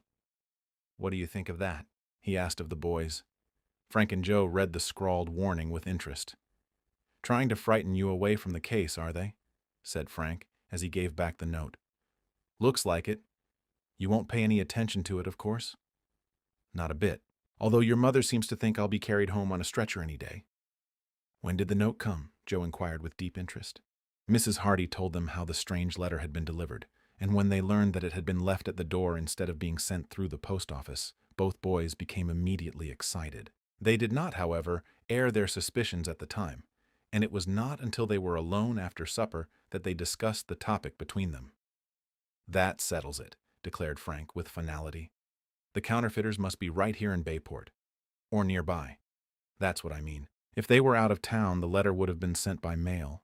It's getting to be a little too much." As Dad said, it was adding insult to injury, tricking Mother to the extent of $800 and now sending an impudent note like that. It's up to us to use what we know. "You mean to see if we can find out anything more about the mill?" "I mean to find out everything there is to be found out about it." "I'm with you. When do we start? When should we?" "Tonight. So soon? Why not? It's all right with me. If we're going to go back there at all, we may as well get it over with as soon as we can," said Frank. "I've been thinking over a way to get away with it, and I think we should be able to get inside that place and investigate it without much trouble." "How? Do you remember how Carl Stummer remarked that you looked something like Lester?" "Yes. And there is a bit of a resemblance, too. You are of about the same build, and you both have fair curly hair. I think you should be able to impersonate him if we went around there at night. At a distance and at nighttime, they might mistake you for him, even if we were discovered." "I never thought of that," Joe admitted. "It isn't a bad idea. I'm willing to try it. It will be risky, of course, but I'm practically convinced that the old mill is where this counterfeit money is coming from. The only way we'll ever find out is to go there ourselves. If we told the town police what we suspected, they would only laugh at us, and probably they'd be so clumsy about taking any action that the counterfeiters would get wind of it. The only way is to keep it to ourselves and go out there quietly and see what we can find. How can we get out tonight?" "Mother won't let us go. She'll be afraid we'll get hurt. I hate to do anything underhand, but it's our only chance. We'll go out for a motorcycle trip this evening, and as soon as it gets dark, we'll head for the mill. We should reach there about 10 o'clock. We'll park the bikes a good distance away from the mill so they won't hear us coming, and then we'll walk the rest of the way. If we get the goods on the counterfeiters, we'll be heroes. If we don't, we'll catch a lecture for staying out late. We'll just have to take our chance on that. But I think that if everything goes well, we won't get any lecture." "How'll we get into the mill?" asked Joe. "We'll have to wait until we get there before we lay our plans. I've sort of forgotten the layout of the place, but if we work it right, I think we should be able to get inside. I'd like to get into that mysterious stone room that Lester mentioned and see what sort of machinery they have in there. I'll bet it's an engraving plant and a printing press instead of a patent breakfast food machine. What if we're caught? That's a chance we're taking. We've got to risk it. What if we find that the place is really the headquarters of this counterfeit gang? Look at it that way." So for the rest of the evening, the boys were conspicuously studious. They were occupied with their books until twilight fell, after which Frank yawned and murmured that he would like a breath of fresh air. "Think I'll go out for a little spin on the motorcycle?" he said casually. "I'll go with you," observed Joe promptly. Fenton Hardy looked up. "Yes, You've been in the house all evening. Go ahead. Don't be long, advised Mrs. Hardy. We won't be any longer than we can help, said Frank mysteriously. With that, the Hardy boys left the house and went out to the garage for their motorcycles. They drove around the streets of Bayport for some time, until at last it grew darker. Then they headed their machines out toward the shore road. The moon was just rising over the bay when they left the city, and they drove at good speed into the country. Now to tackle the old mill, exclaimed Frank. Chapter 21. At the Mill. The two boys made good time out into the country, and when at last they reached the abandoned road that led down to Willow River, it was not quite 10 o'clock. As they rode, they discussed their plan of action, and it was agreed that they should leave the motorcycles beside the road at the same place they had left them on the occasion of their previous visit to the mill. I'd like to have them closer to the river, said Frank, for we might have to clear out of there in a hurry. But we can't afford to let them hear us coming. And it's a calm night. They could hear a motorcycle for half a mile, opined his brother. They left the machines in the shade of some trees by the roadside and went the rest of the way on foot. They could see quite clearly, for the moon had risen higher and the gray ribbon of road extended before them. I wish it had been a bit darker, Joe said. We'll have to be careful when we get near the place. They may have someone posted on guard. Oh well, we can look the place over when we get there. At last they emerged on the hilltop that overlooked Willow River. Below them lay the stream, with water shining in the moonlight. The deep banks of willow trees along the borders cast heavy shadows, and a light mist overhung the fields and hedges in the distance. Gloomy and mysterious, the heavy bulk of the old mill rose from beside the river near the shimmering silver streak of the mill race. Not a light shone from the building, and it appeared absolutely deserted. Perhaps they've all moved away, suggested Joe. I noticed that the buildings were all boarded up when we were here last time. They haven't moved away. Never fear. Cautiously, the boys went down the slope. They left the road and kept to the shadows of the trees, skirting the open space of meadow that lay between the grove and the mill itself. They did not speak, for the night was so calm and clear that sound carried for a considerable distance. They could hear the dull roar of the rapids and the waterfall, sounding hollow and lonely in the moonlit night. They came to the edge of the grove and moved slowly about in the deep shadows, the grass sinking beneath their feet. When they had reached a point about 200 feet from the mill, they paused to reconnoiter. We've got to cross that open space, whispered Frank. And what then? See that willow tree beside the mill? Joe nodded. It reaches right to the roof. It looks to be our best bet. If we can climb that tree and drop to the roof or get in a window, we'll be all right. As long as we can get up the tree without being heard.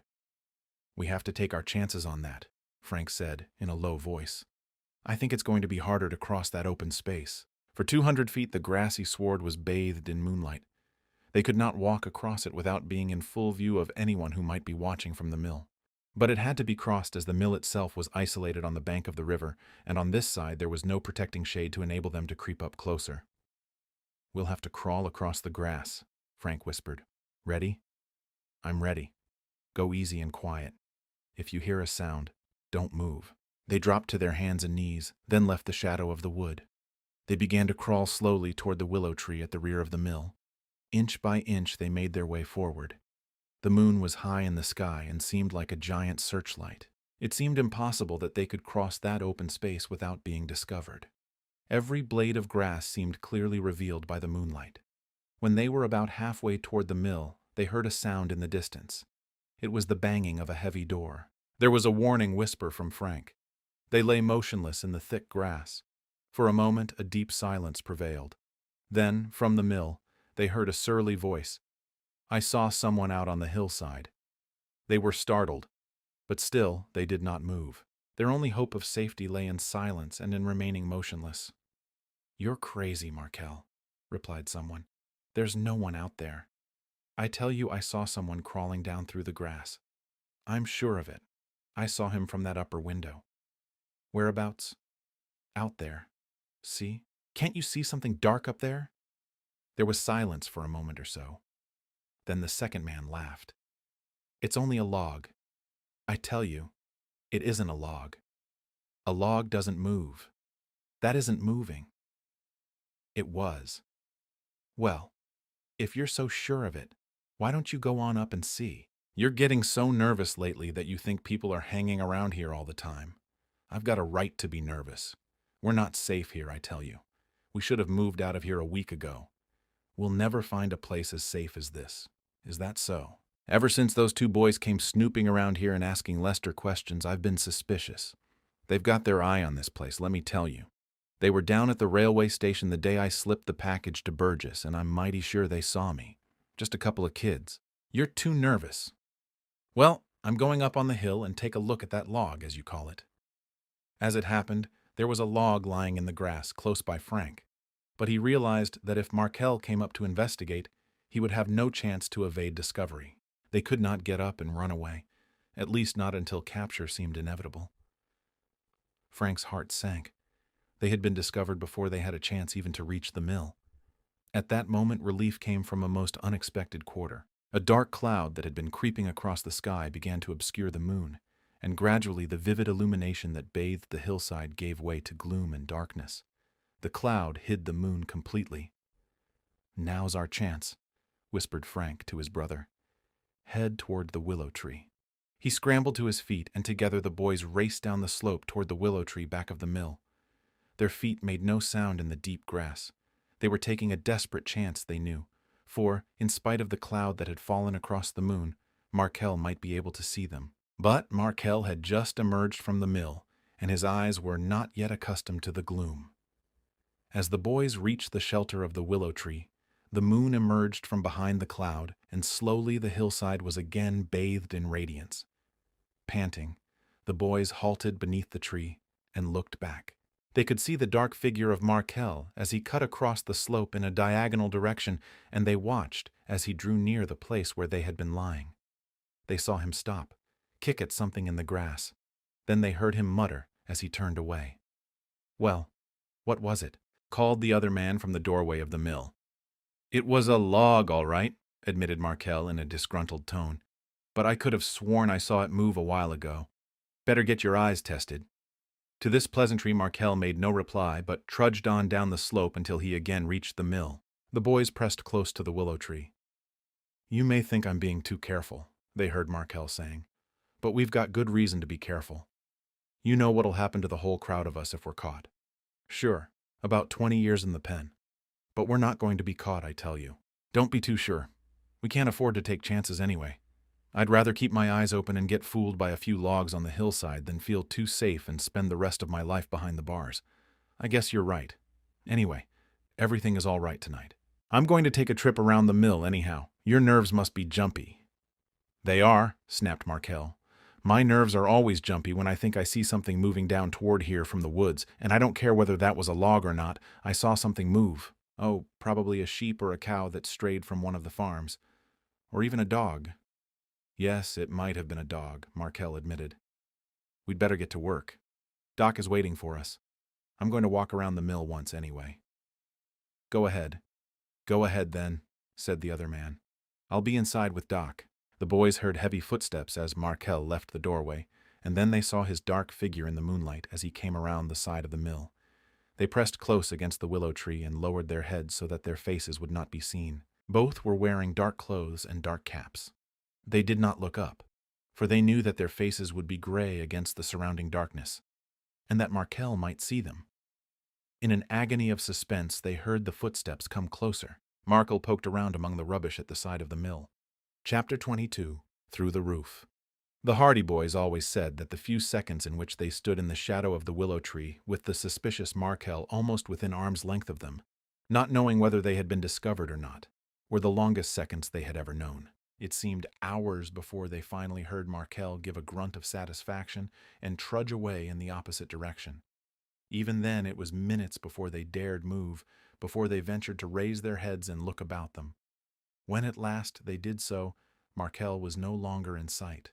They heard him go around the other side of the mill, and finally they heard his footsteps as he trudged up into the doorway. The door banged at last. Markel was back in the mill. They breathed freely. "That was a close call," whispered Joe in relief. "Not a sound," cautioned Frank. "They may be listening." They waited in the shadows for a long time. But evidently Markel had given up the search, his suspicions allayed. Finally, a strange sound came from the interior of the mill, a strange whirring sound, followed by the muffled rumble of machinery. "What's that?" whispered Joe. They listened. The rumbling sound rose and fell with monotonous regularity. Finally, Frank nudged his brother and pointed to one of the boarded windows halfway up the side of the mill. A faint streak of light was apparent through a crack in the boards. That must be where their workroom is, Frank whispered. The sound of machinery in motion continued. We've struck them at the right time, said Joe in a low voice. They must do their work at night. We've got to make sure. How can we get inside the mill? The willow tree. We'll have to climb it and drop down on the roof. What if they hear us? We won't have a chance to get away. They won't hear us, said Frank confidently. The walls are of stone. Anyway, the sound of machinery will drown out any noises from outside. It's our only chance to get into the mill. Lead the way, then. Frank began to ascend the willow tree. It was difficult work, for although the tree was large, it bent and swayed under his weight. It was impossible for both of them to attempt to climb at the same time, and Joe was forced to wait on guard at the bottom, listening as his brother made his way higher and higher among the springy branches.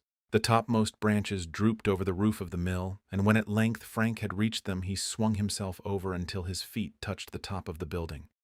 For a second or so he was uncertain of his footing, but at length he was able to stand steadily on the sloping surface. He released his grasp and the branches swished back. So far he had been able to move with a minimum of noise, and he was confident that his ascent to the roof had been unheard. He called softly to Joe, and in a few minutes a rustling among the branches indicated that his brother was also climbing the tree. Frank waited and directed his brother so that Joe was soon swinging out from the branches. He dropped lightly to the roof of the old mill. There should be some sort of trap door here, said Frank quietly. If there isn't, we'll have to lower ourselves over the edge to one of the upper windows. I noticed a small open window around at the front, but there is probably a trapdoor. The mill roof was not on an abrupt slant, so that the boys were able to make their way along among the shingles without a great deal of difficulty. The roof was in a bad state of repair, and once Frank came upon a wide hole, where the shingles had fallen off and where the wood beneath had rotted away. But there was no trapdoor. We'll tackle that hole in the roof, he decided. The gap was only about a foot square, but when Frank turned his flashlight on it, he saw that immediately beneath them was a sort of attic, the topmost room in the mill. Quietly, they began enlarging the hole in the roof. Fortunately, the effect of rain and wind and weather had been such as to render the roof extremely weak. The shingles broke off easily, and bit by bit they made the hole wider, until at last it was a large black gap. They did not throw the debris to the ground, but piled it carefully up on the roof nearby. The work of enlarging the hole in the roof had taken them some time, as they worked cautiously and deliberately with a view to a minimum of noise. Finally, they agreed that there was sufficient space to admit the passage of a human body, and Frank began to lower himself through the opening. The attic was very low, only about 5 feet from floor to roof, and when Frank's feet touched the boards beneath, he tested their strength. Having satisfied himself that the floor was strong enough to support his weight, he crouched down, flashing the light about him in search of some mode of egress to the lower part of the building. He cautioned Joe to wait on the roof. The condition of the building was such that the floor might not be strong enough to hold them both, in which event disaster would overtake them. At first he thought the attic was entirely separated from the rest of the mill. The floor seemed to be solid. There was not the sign of a stairway or opening of any kind. Frank was bitterly disappointed. To have been successful so far and then find themselves in a narrow little room under the eaves of the mill. Suddenly he caught sight of a crack between the boards, and he held the flashlight closer to investigate. He found a space about 2 feet square, evidently a trapdoor cut in the floor, and he tugged at the edges of this until at length he managed to raise one side of it. Then, quietly, he worked at the trapdoor until he was able to lift it out of place. He raised it and put it quietly to one side. It was very dark beneath the opening, and he flashed the light down once for a brief second. It was long enough to show him that a ladder led from the opening to the floor of the musty, unoccupied room below. So far, so good. He whispered to Joe, "All right, come ahead." In the aperture in the roof he could see Joe's form silhouetted, and then his brother scrambled down beside him in the attic. "I've found a trapdoor," Frank whispered. "Where does it lead to?" "There's another room directly below us. It's empty. The workroom must be just below that. But there's a door at the far side of the room, and I think it leads to the stairs that run to the bottom of the mill. Shall we go ahead?" "May as well. We haven't been seen yet, nor heard." Frank handed the flashlight to his brother. then groped his way to the trapdoor. He managed to place one foot on the top rung of the ladder beneath the opening. It held beneath his weight, although the ladder creaked warningly.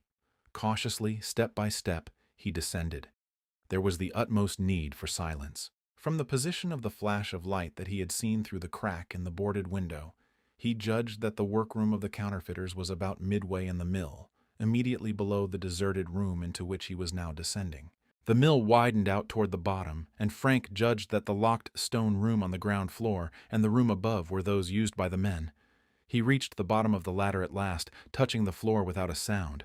He whispered back to Joe, and in a few seconds a faint noise from above told him that his brother was also descending into the dark room. The rumble of machinery was louder and came from directly beneath his feet. Also, he could hear a muffled murmur of voices. He had not been mistaken. The workroom was immediately beneath. Joe reached the bottom of the ladder in silence. Frank groped for the flashlight. He switched it on. The room in which they were standing was a low-ceilinged, bare chamber, on the far side of which was a doorway that led to a flight of stairs. Frank stepped cautiously over to the door and peered down the stairs. They led to a landing a short distance below and continued from there to the bottom of the mill. The room beneath the one in which they were standing evidently opened onto the landing. Frank made a mental note of all these features so that he would have a good idea of the layout of the building in case it became necessary for them to make a hurried retreat. He heard a whisper from behind him. He turned quickly. Joe was crouching on the floor, peering through a crack in the boards. He motioned to Frank to come over. Chapter 23. The Alarm. Frank crouched on the floor beside his brother. He switched off the flashlight. The room was in darkness. Immediately he could see a glow of light through one of the cracks in the flooring. By crouching close to the floor, he could see through the cracks into the room beneath. At the sight he saw, he almost gave an exclamation of triumph. There were 3 men in the room, the 3 men of the mill, Uncle Doc, his companion, and Markel. They were standing beside a machine that looked like a small printing press. Their sleeves were rolled up, and they were wearing inky aprons.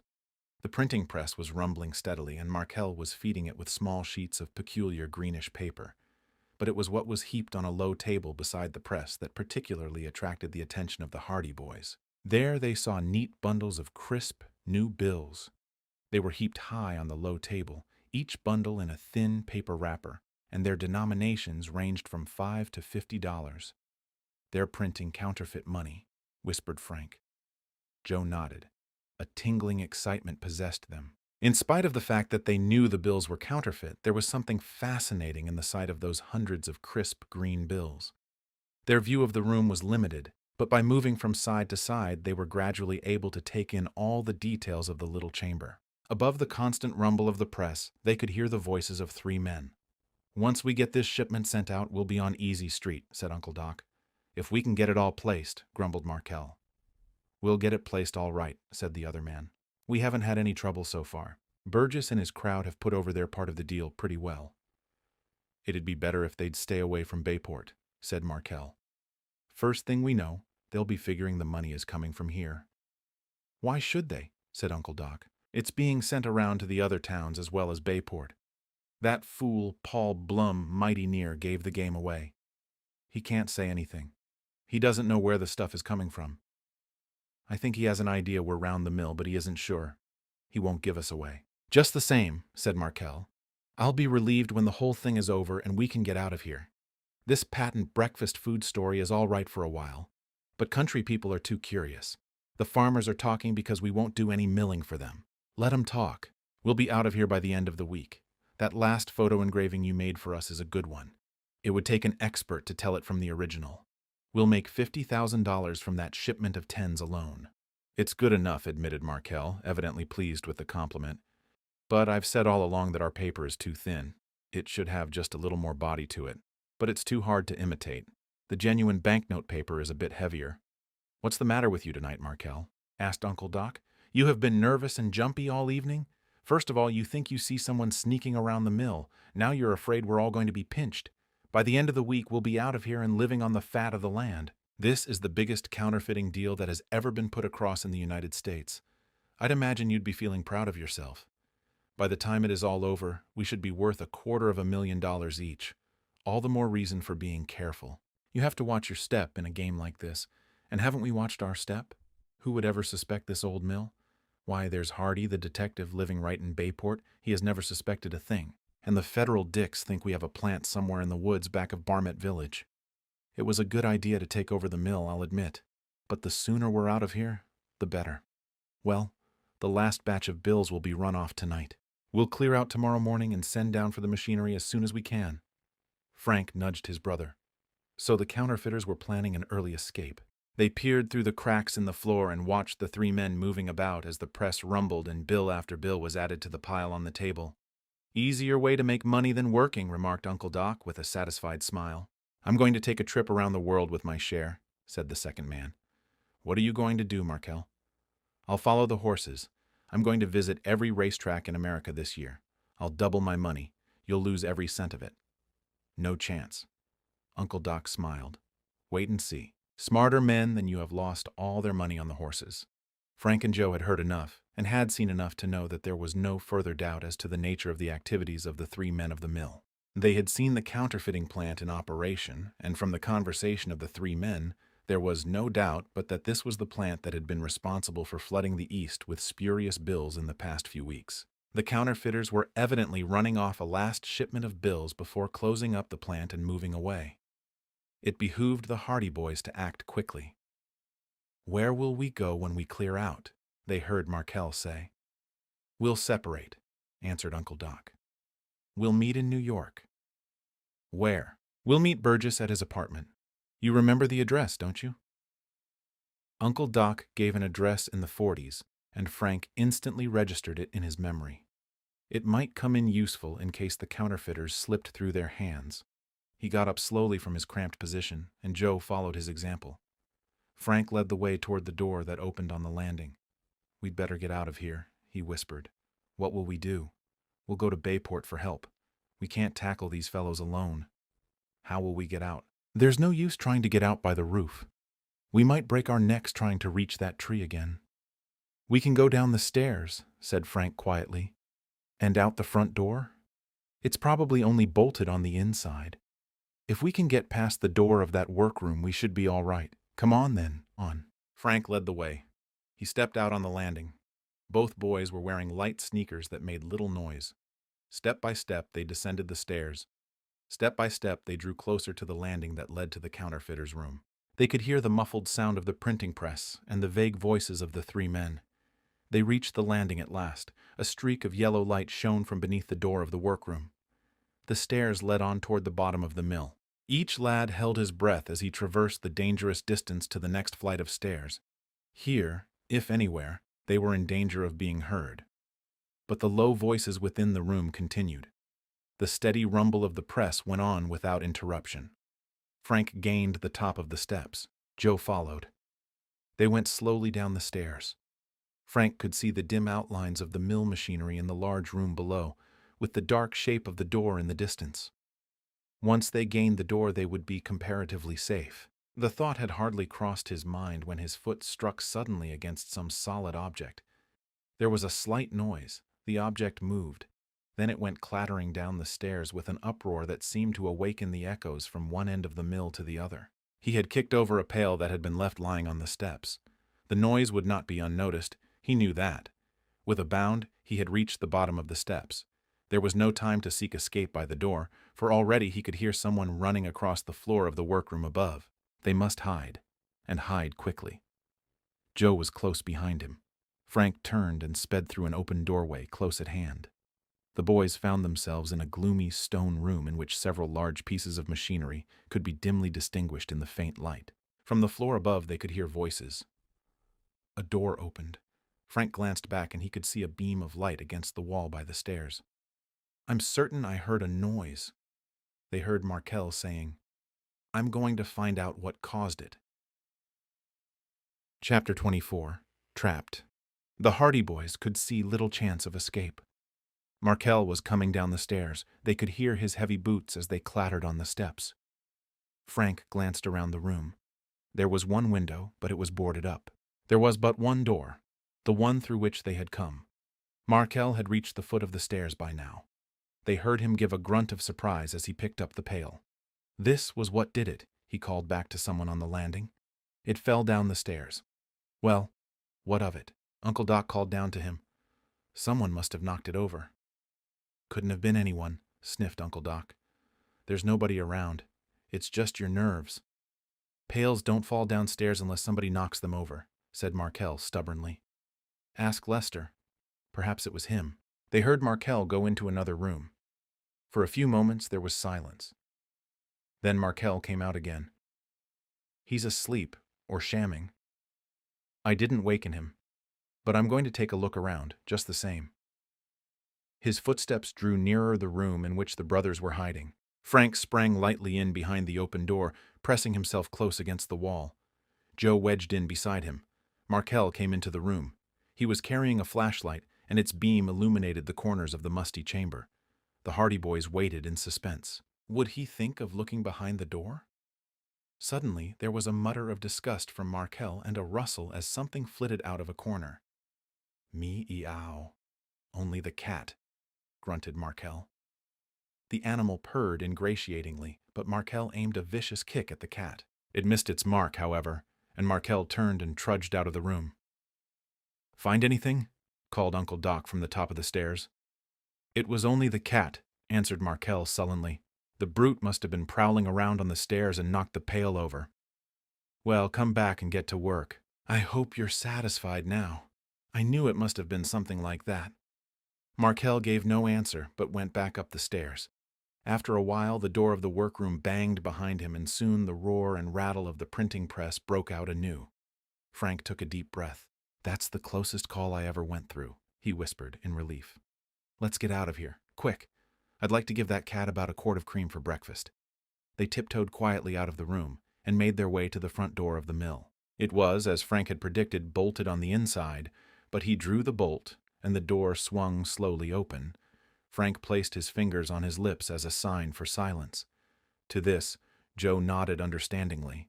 Then, from a distance, came an unexpected sound, the mewing of a cat. Both lads had to grin. Indeed, it was all Joe could do to keep from laughing outright. They slipped outside, closing the door behind them. Now to get back to Bayport, whispered Frank. We'll have to hurry. They sped across the grass toward the borders of the dark wood, and not until they had reached its friendly shade did they look behind. The ghostly old mill stood by the gleaming river, dark and sinister in the clear moonlight. We'll be back, Joe said as he glanced back at the mill. There is going to be a big surprise for that gang before the night is over, I'll say. Let's get started on it. They ran up through the trees until they reached the deserted road where they had left their motorcycles. Within a few minutes they were in the saddles and roaring back in the direction of Bayport. They made the journey at full speed, but at that it was late before the gleaming lights of the city came into view. The motorcycles sped down the shore road onto the concrete boulevards, then raced through the city streets, now almost deserted save for an occasional late trolley or Nighthawk taxi. At length they drew up before the Hardy home and raced up the front walk. They found their father in the house, sitting up for them. What on earth kept you out so late? Your mother? Fenton Hardy began, but Frank interrupted him. We've found the counterfeiters. The what? Demanded Mr. Hardy in astonishment. The counterfeiters. Get some men and we can catch the whole crowd this very minute. Is this right? Asked the detective swiftly. We've found their plant. We saw them making money. We can bring you there right away. They don't know that we saw them, and they're getting ready to leave in the morning, put in Joe. Where are they? Demanded Fenton Hardy. In the old Turner mill on Willow River. We've just come from there. Mr. Hardy was a man who wasted little time once he had grasped the essentials of a situation. Without a word, he hurried over to his study and picked up the telephone. He asked for a number, and after it was secured, he held a brief, curt conversation. Then he put down the telephone and the receiver clicked. We'll have a posse out there in half an hour, he said to his sons. 3 state troopers and 2 Secret Service men who have been working on this case are in town. Will that be enough? There are 3 in the counterfeiting gang, Frank told him. We'll have enough. And now tell me how you found out about the old mill. Briefly, Frank and Joe told him how their suspicions had first been aroused by the mysterious activities about the mill, how they had visited the place and found that strangers were not welcome, how they had finally resolved to investigate for themselves, and how they had that night gone to the mill and seen the counterfeiting plant in actual operation. Their story was interrupted by the arrival of an automobile which drew up in front of the Hardy home with a squeal of brakes. A man in uniform stepped out and ran up the walk. "Here are the officers," said Mr. Hardy. "Come along." They left the house and met the officer on the steps. Mr. Hardy spoke to him. "They are at the old Turner Mill on Willow River," he said quietly. "I suppose you know how to get there." "Can't say that I do," said the officer. "Not by car. Follow the shore road and then cut in on that deserted loop. It used to run right past the mill before the shore road was built." The trooper nodded. "I remember now. The deserted road, eh? We'll get there all right. Better leave the car back on the road some distance and go the rest of the way on foot," suggested Frank. "We can sneak up on 'em better that way." They clambered into the automobile. The other men were broad-shouldered, keen-eyed fellows with determined faces.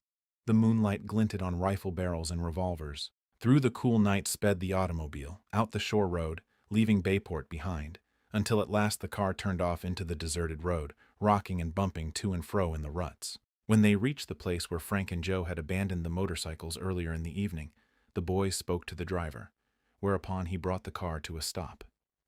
They got out and stood in a little group in the moonlit road. Fenton Hardy was in charge of the raid, and he gave his orders quickly and with precision. The men were to follow the road until they reached the meadow between the wood and the mill. The troopers were to deploy out so as to come up in the rear of the mill.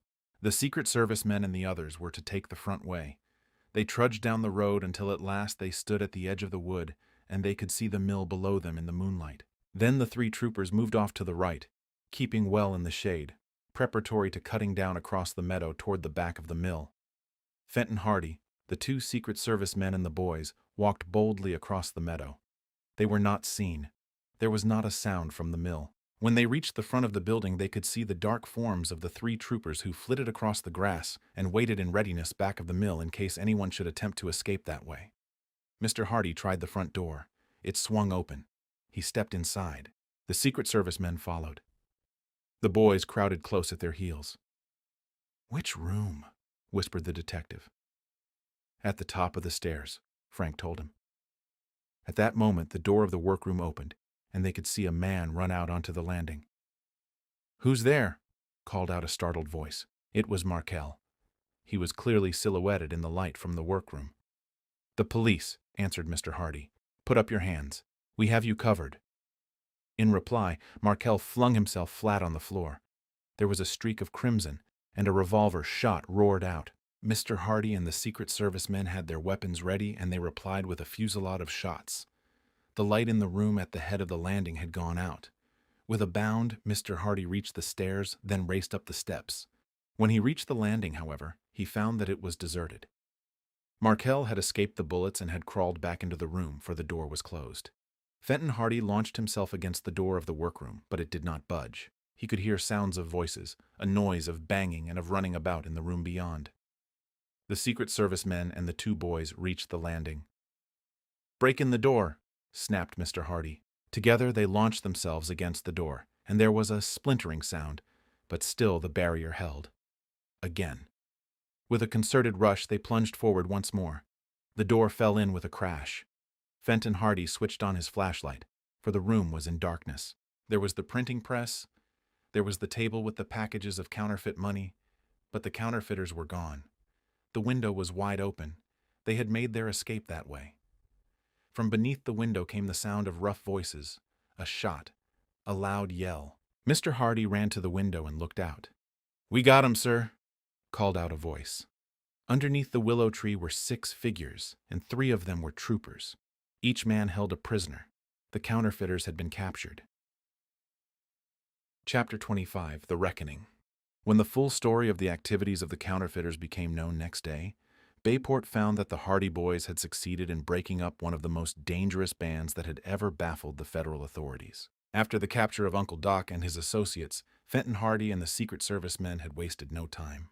Frank had remembered the New York address of the mysterious Burgess that he had heard Uncle Doc mention, and a telegram to the New York police resulted in the arrest of this man, who turned out to be the brains of the gang, the man who had arranged for the distribution of the spurious bills. The crooks in Barmett Village and the rascally woman in black were also apprehended. The machinery in the mill, Mr. Hardy told his sons, was the most complete and efficient they could obtain. Markel, it seems, was at one time an expert photo engraver. He furnished the engravings that enabled them to make such an excellent imitation of United States currency, while Uncle Doc and the other man helped him turn out the bills. Burgess saw to it that they got the proper paper and also planned the distribution. There were enough bad bills lying on the table when we raided the place to have netted them almost $500,000 between them. Thanks to the quick work of the officers, not one member of the gang had escaped. In Burgess' rooms had been found a notebook containing the names and addresses of the agents he had working for him, distributing the counterfeit money throughout the country, and by the next day every man had been apprehended. The 2 Secret Service men who had aided in the final roundup of the counterfeiters at the old mill called personally at the Hardy home next day to congratulate the boys. "We've been working around here for almost a week trying to get the goods on these men," said one, "but never once did we think of the old mill." "What made you suspicious of that place?" Frank told him how they had first learned that strangers had taken over the mill and told of their first visit to the place. "To tell the truth," he said, "my first suspicions were when Uncle Doc offered to give us a reward for helping save Lester from the river. He took 2 $5 bills from his pocket and offered them to us. Then the other man snatched them from him, turned around, and later offered them to us again." The Secret Service man smiled. "Uncle Doc offered you 2 counterfeit bills and the other man was afraid they would be detected and that you would know where they came from. I suppose that was his idea. But it made me suspicious. After that, Joe and I kept watching the place, and as everything seemed to indicate that something suspicious was going on at the mill, we made up our mind to pay them a visit. And a very lucky thing it was that you did. It was a smart piece of work, and I want to assure you that the government won't forget it." The government did not forget it. Before the month was out, the Hardy boys had received a check for $1,000 as a reward for the part they had played in the capture of the counterfeiters. Enough money, Chet Morton said when he heard of it, to buy gas for the motorboat for a couple of years anyway. As for Uncle Doc and his gang, they were all sentenced to long terms of imprisonment. Frank and Joe made particular inquiries about Lester, and they asked their father to see to it that the boy was well taken care of. The result of Mr. Hardy's efforts in Lester's behalf was the discovery that Uncle Doc was not the boy's uncle at all, but a rascally impostor who had made claim for the lad at an orphan asylum and who had planned to bring him up in a life of crime. A well-to-do citizen of Bayport, who heard of the case, offered to give Lester a home and see that he was sent to school. The boy was accordingly assured of a brighter future than had confronted him while he was with Uncle Doc, and no one was more pleased than the Hardy boys. "We'll take you out with us in the motorboat, Lester," they told him. "Will you?" he asked, his face lighting up with pleasure. "Sure, you're one of the gang now. And will you take me with you when you go detectiving?" "When we go what?" exclaimed Joe. "When you go detectiving." The Hardy boys laughed. "Oh, you mean when we're trying to be detectives. We'll see, Lester, but the chances are we won't have a chance to be detectives for a long while now. Counterfeiters don't start operating around Bayport every day, you know." "And it's a good thing they don't," Joe added. But the Hardy boys were destined to have other adventures in which they were to have opportunities of displaying their ability as detectives quite as timely as those which had fallen to their lot in the affair of the old mill. What some of these happenings were will be related in the next volume, called The Hardy Boys, The Missing Chums. When they received their check, which was the reward from the government for their clever work in running the counterfeiters to earth, they were accompanied to the bank by Chet Morton and Lester, Jerry Gilroy and Phil Cohen, Tony Prito and Biff Hooper. For the Hardy boys had promised to celebrate by treating their friends to ice cream, to be followed by a motorboat race wherein Tony, in the Napoli, was going to make a second attempt to beat the sleuth. "I guess $10 will cover it," said Frank as he handed the check over to the cashier. "We can buy gas with the money that's left over. And you want to deposit $990? "Yes." The cashier handed over 2 $5 bills. Chet Morton seized one, bit it, gazed reflectively at the ceiling for a moment, then gave it back to Frank. "I guess it's good," he said. "There's so much counterfeit money going around these days that one can't be too careful." This concludes the end of the story. Thank you for listening to Classic Audiobooks Library. To hear more free stories like this, be sure to subscribe and turn on notifications. We hope you'll join us again for more timeless stories and original works. Until next time.